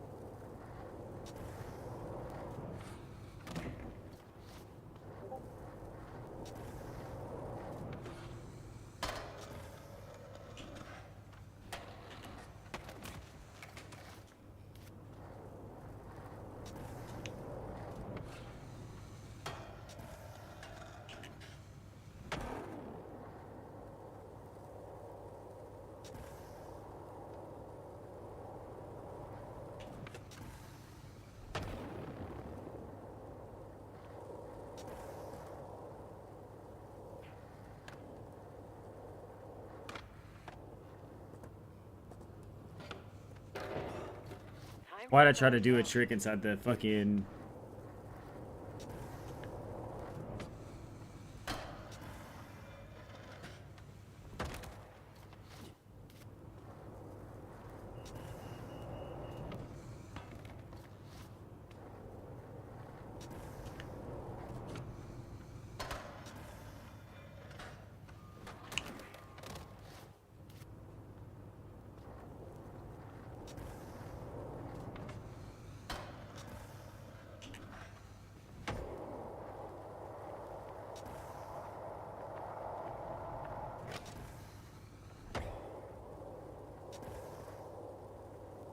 Up, Cowsy?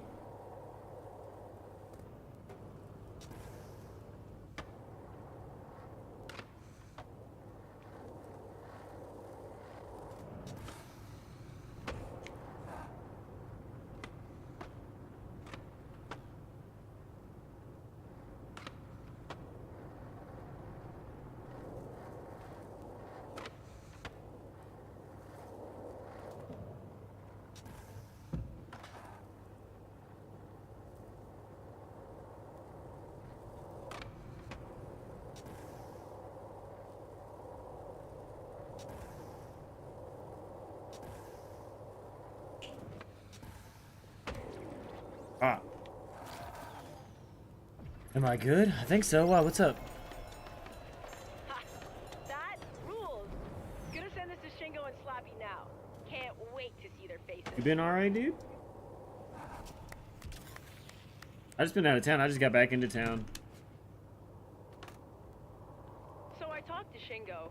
Turns out the spot's been there all along. I guess That's what you're asking if you're wondering why I haven't been I around. could have sworn the doors were closed though. Whatever. I'm def coming back to explore some more. Maybe I'll see you around.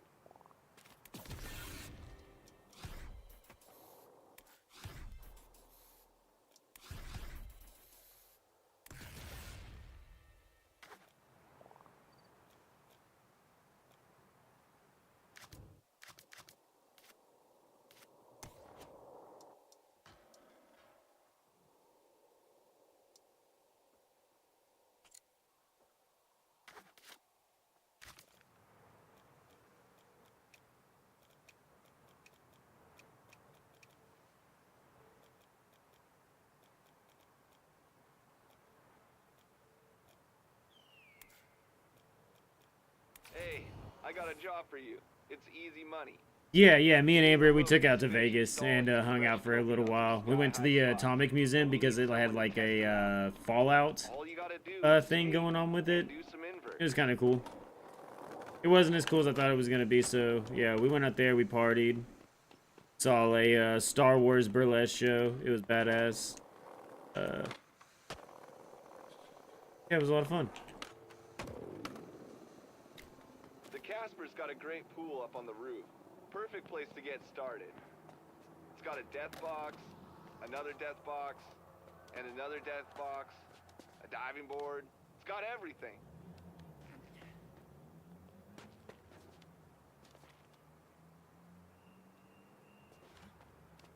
Hey, I was wondering, And do you like fishing? yeah, no, I'll be going out of town this weekend, so like I'll be going out of town tomorrow with my family though.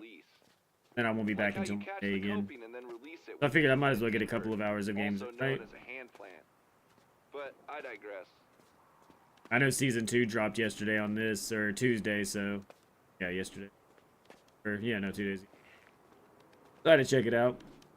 Seemed like they added quite a bit.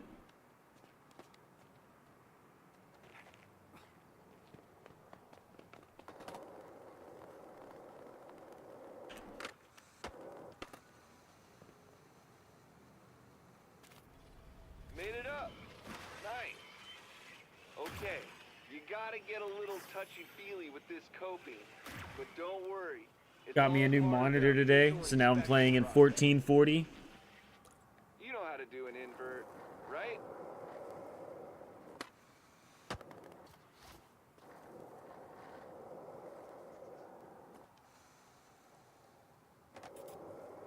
Alright, enough BS. I'm gonna need you to go FS. Front side.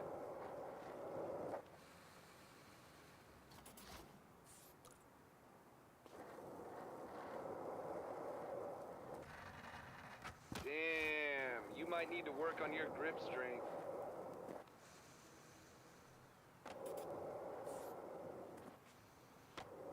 Dope. Work orders in. We need a buttload of inverts. Stat.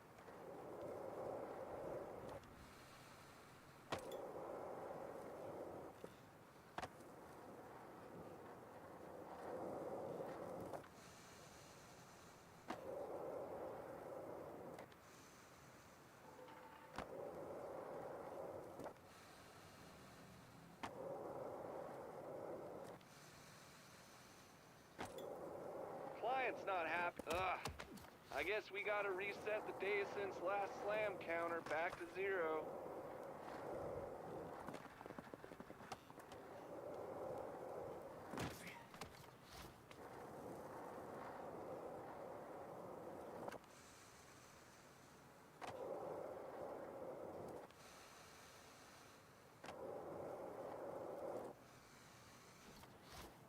First work, you know what that means.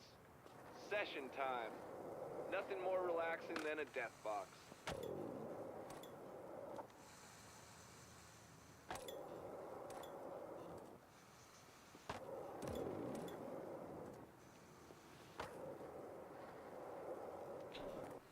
Enjoying your break? It's almost over, so get your relaxing in. Time's ticking.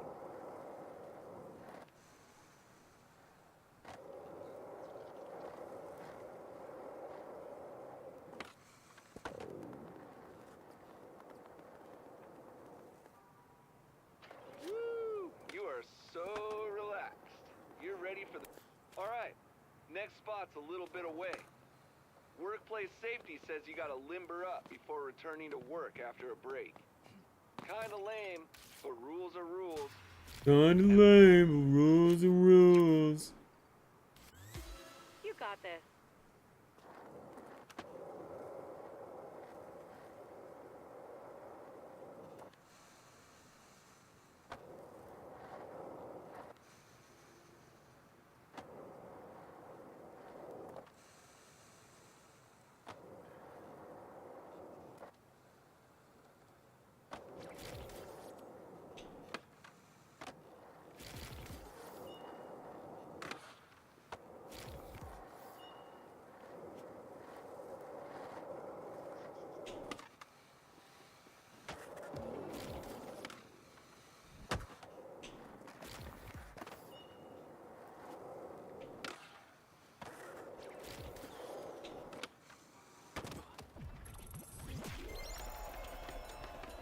Nice. While doing Raise on 14, I decided to play 16 again because I haven't played it on PS5.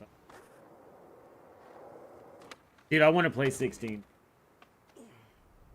Alright, Oh, hell yeah. next spot's a Yeah, little bit away. Amber's brother, he's on our Steam library, Steam family thing, and he just picked up Final Fantasy 15 for the PC again, and I've been thinking about playing through that game again. I know some people didn't like it, but I liked 15. 15 was...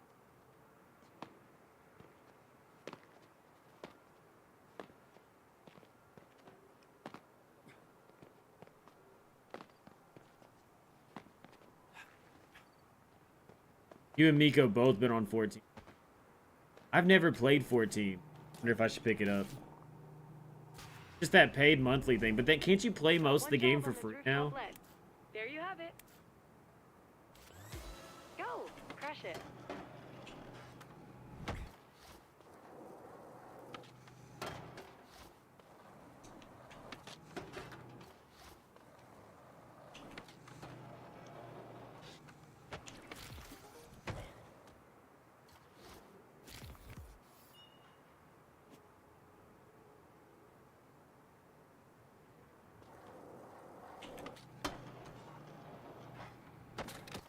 Go again.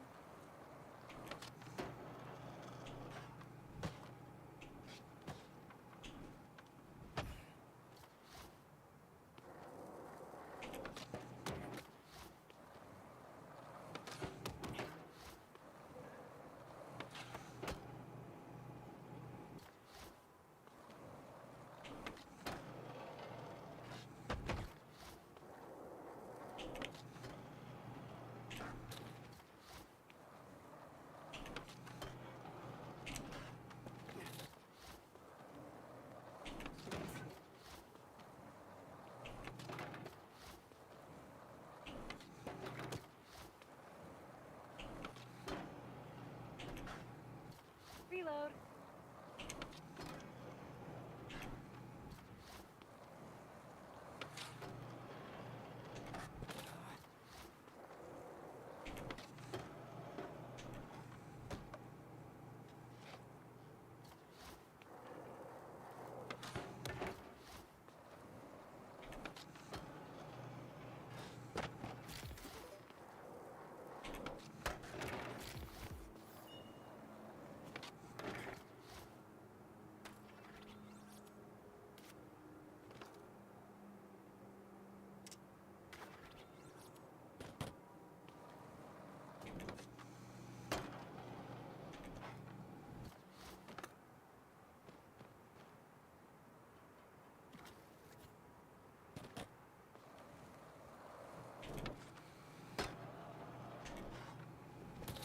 Back to the start. You got this.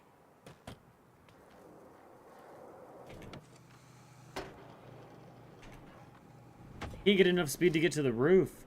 You can get up to level 70 now, and then it brings in Shadowbringer and don't 8-year story actually start. Oh shit, okay, yeah. I know there was a lot of stuff to it. I think that's probably why I haven't got into it, is just because there's so...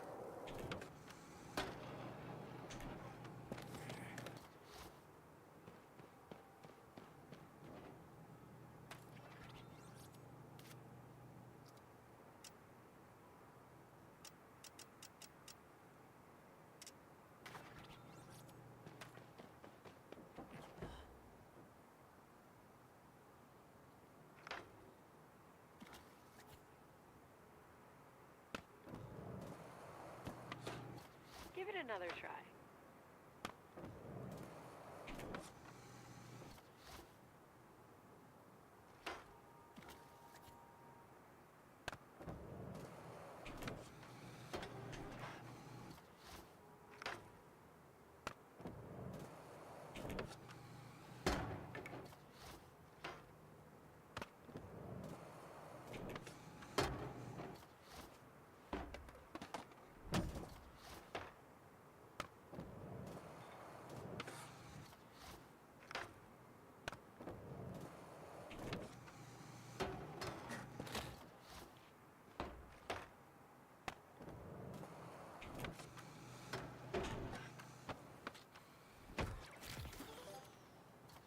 Start over.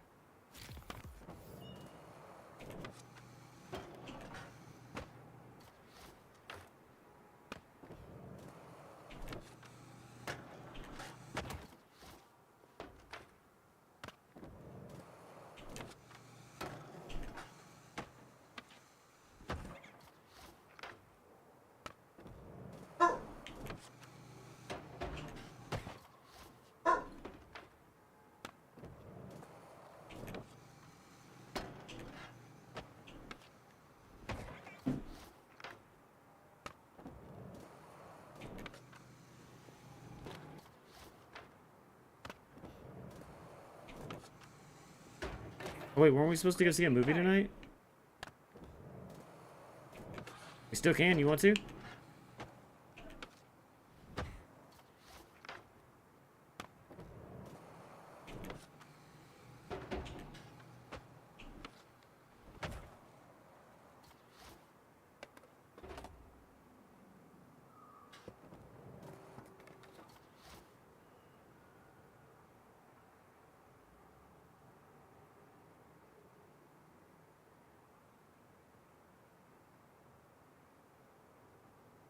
There are cosmetics amounts, but only on the website. Oh, that's crazy. I thought there was, like...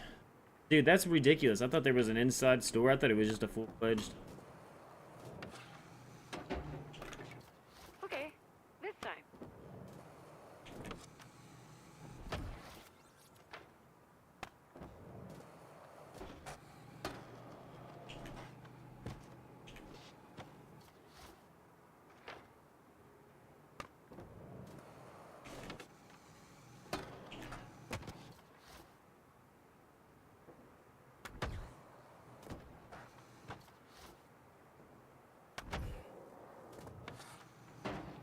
Damn it. Why do I keep doing a laser flip?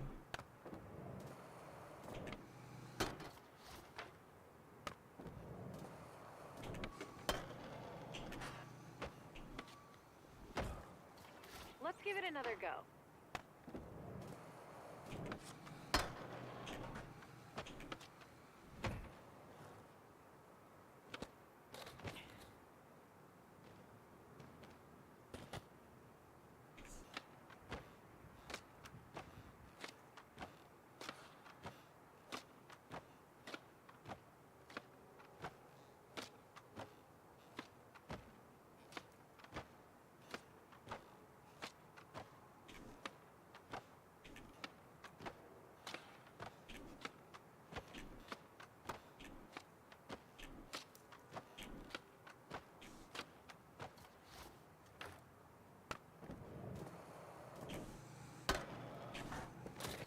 Do over.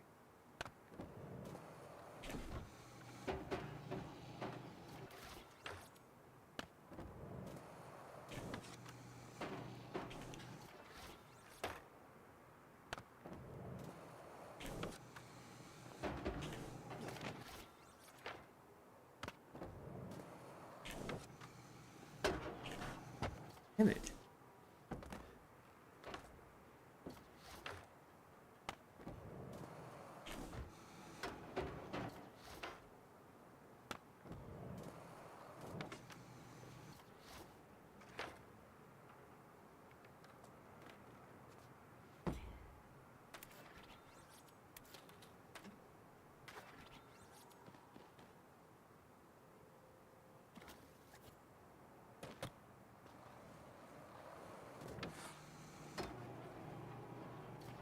Time for another go.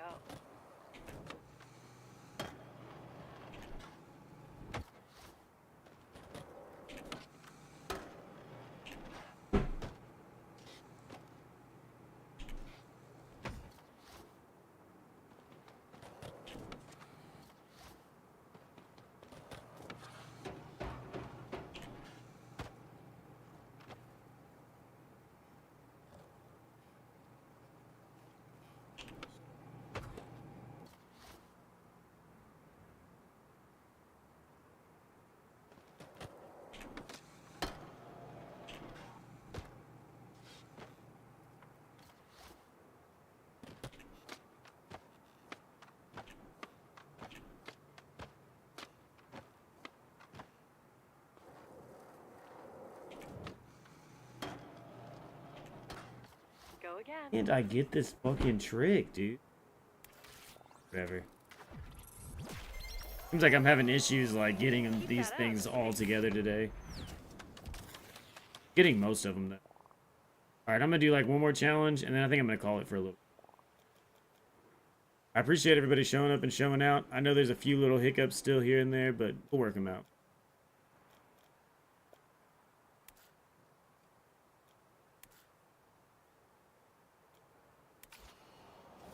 What up, Too Low?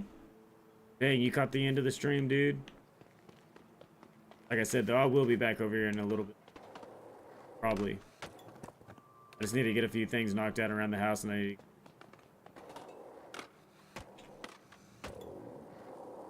Bro, how's Battlefield been?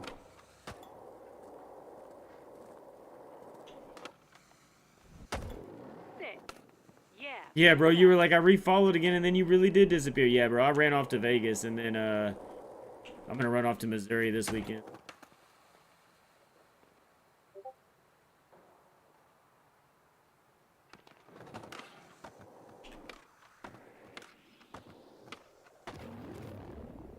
made it. Just hit level 100 Shortcut yesterday. to the Let's job site go. up there.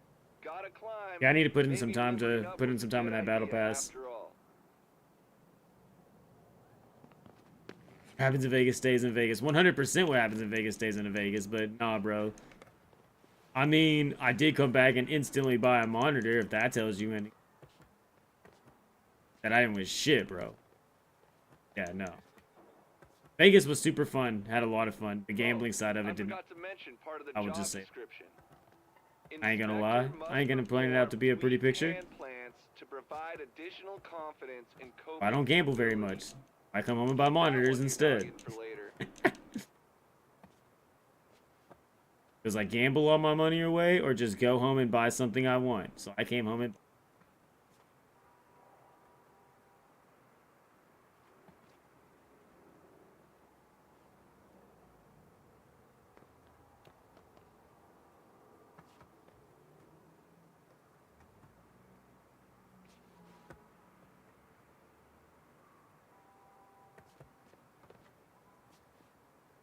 It's a little bit of both, you know what I mean?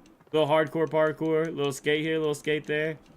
Hey, this coping inspector gig reminds me of a side hustle a friend used to No, run I back like in the day. it. This climbing stuff is a little annoying, but then it's like they keep a lot of like the ridiculous stuff up here to where like you gotta like get to it. So like flying through the air and doing like the crazy ass stunts and stuff like that that you see people do on skate all the time. It's a little bit more tied to like up here, and they kind of kept like the real skating down below. So I don't know. It's a good I feel like it's a good trade-off. Until this shit happens. No. And then it becomes only up.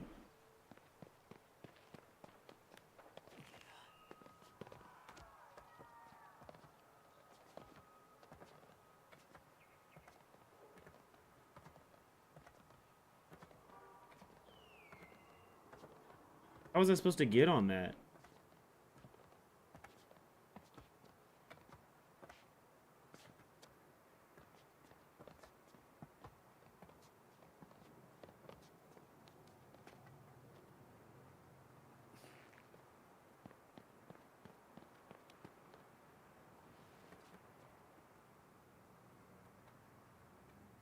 The skating creed. That's the skate.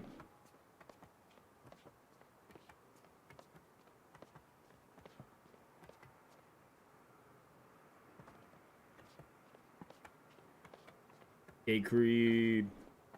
Actually does kind of sound like a cool. Oh, there we go. Oh, there we go. Whew. Oh, somebody put that there. Oh, that's smart. Oh, whoever did that is fucking 100 fucking... Let's go.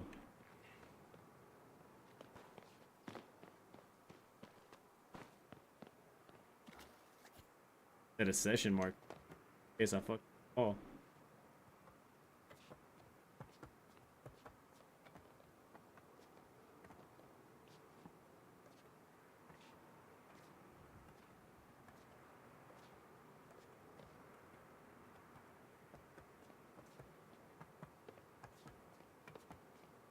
Like, why couldn't we just have an elevator?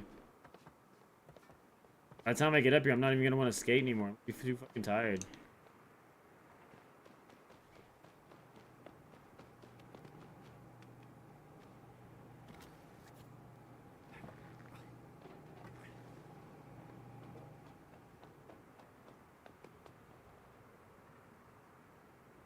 Psych.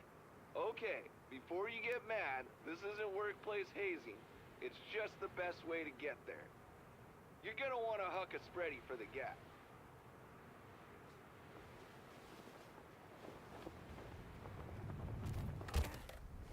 Damn. Anything for the job, huh? What do you say we try out that? Should be first up. You remember the method. You know that modified grab we talked about a bit ago?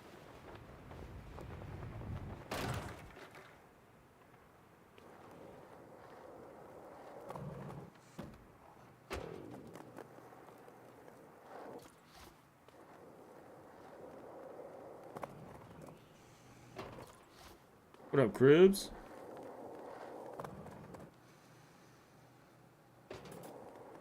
Crushed it. Now for the stiffy. How's that cope? Made it back from work. Let's go. Yeah, I think I'm about to get off and go cook, make some lunch, or make lunch, fucking dinner, and then I'll be back on. Probably. Yeah, that's what I'm about to do. I'm about to go make. I fucking prepped some asada meat last night. All right, let's get some extra Barbecue chicken? pressure Oh, on fuck these yeah. bad boys with a 1-footer.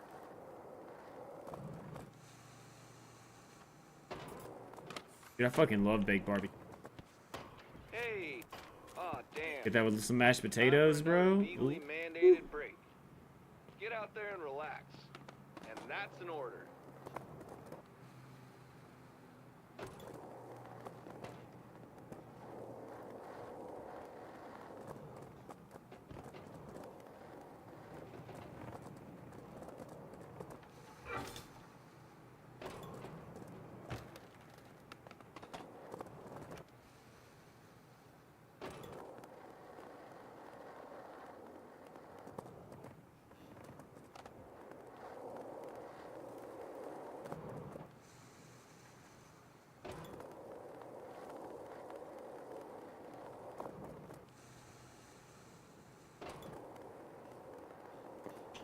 Phew, close call.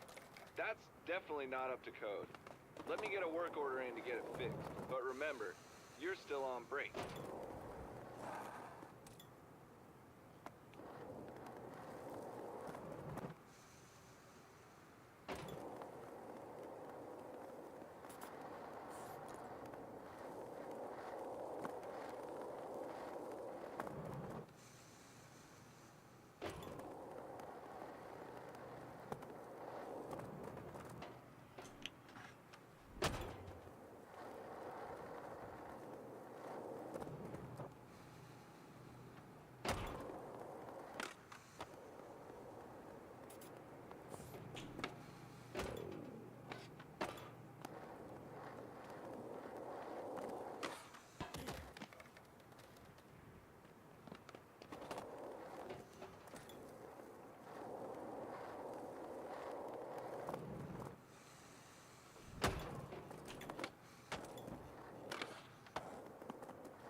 Whoa, the next job site's over yonder. But it's gonna take some ingenuity. We got this.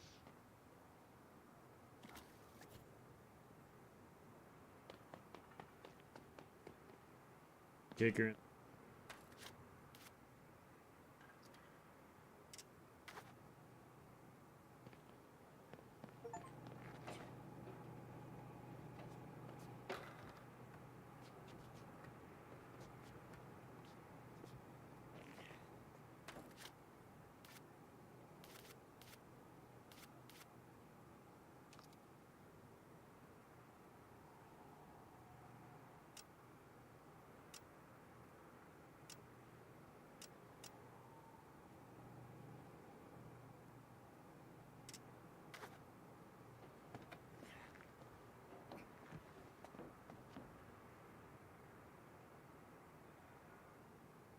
Why did I not place the kicker in the designated area?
Place the kicker in the highlighted area.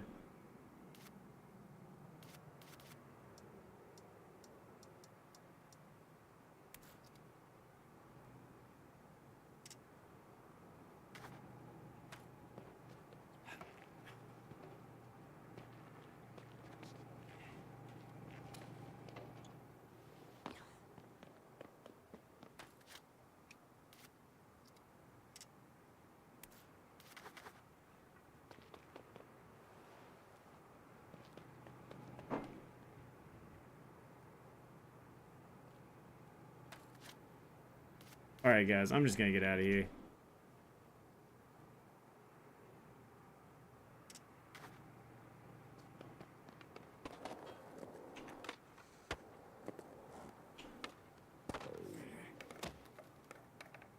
I appreciate everybody kicking it. I appreciate everybody hanging out. We'll be back in a little bit. If not, I'll be back Monday. Yeah, guys. Skate season 2. Woo! 700 points. Well, before I get off, I gotta finish my dailies, right? I'm sequencing market mile. Market mile.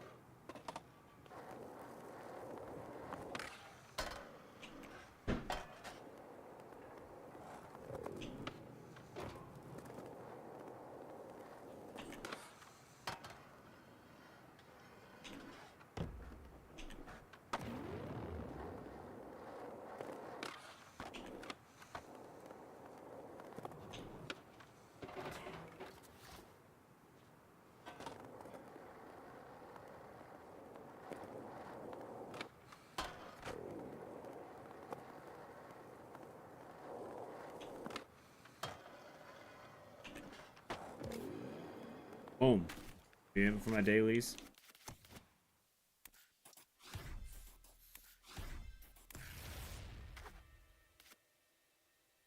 These, but I'm already almost done with.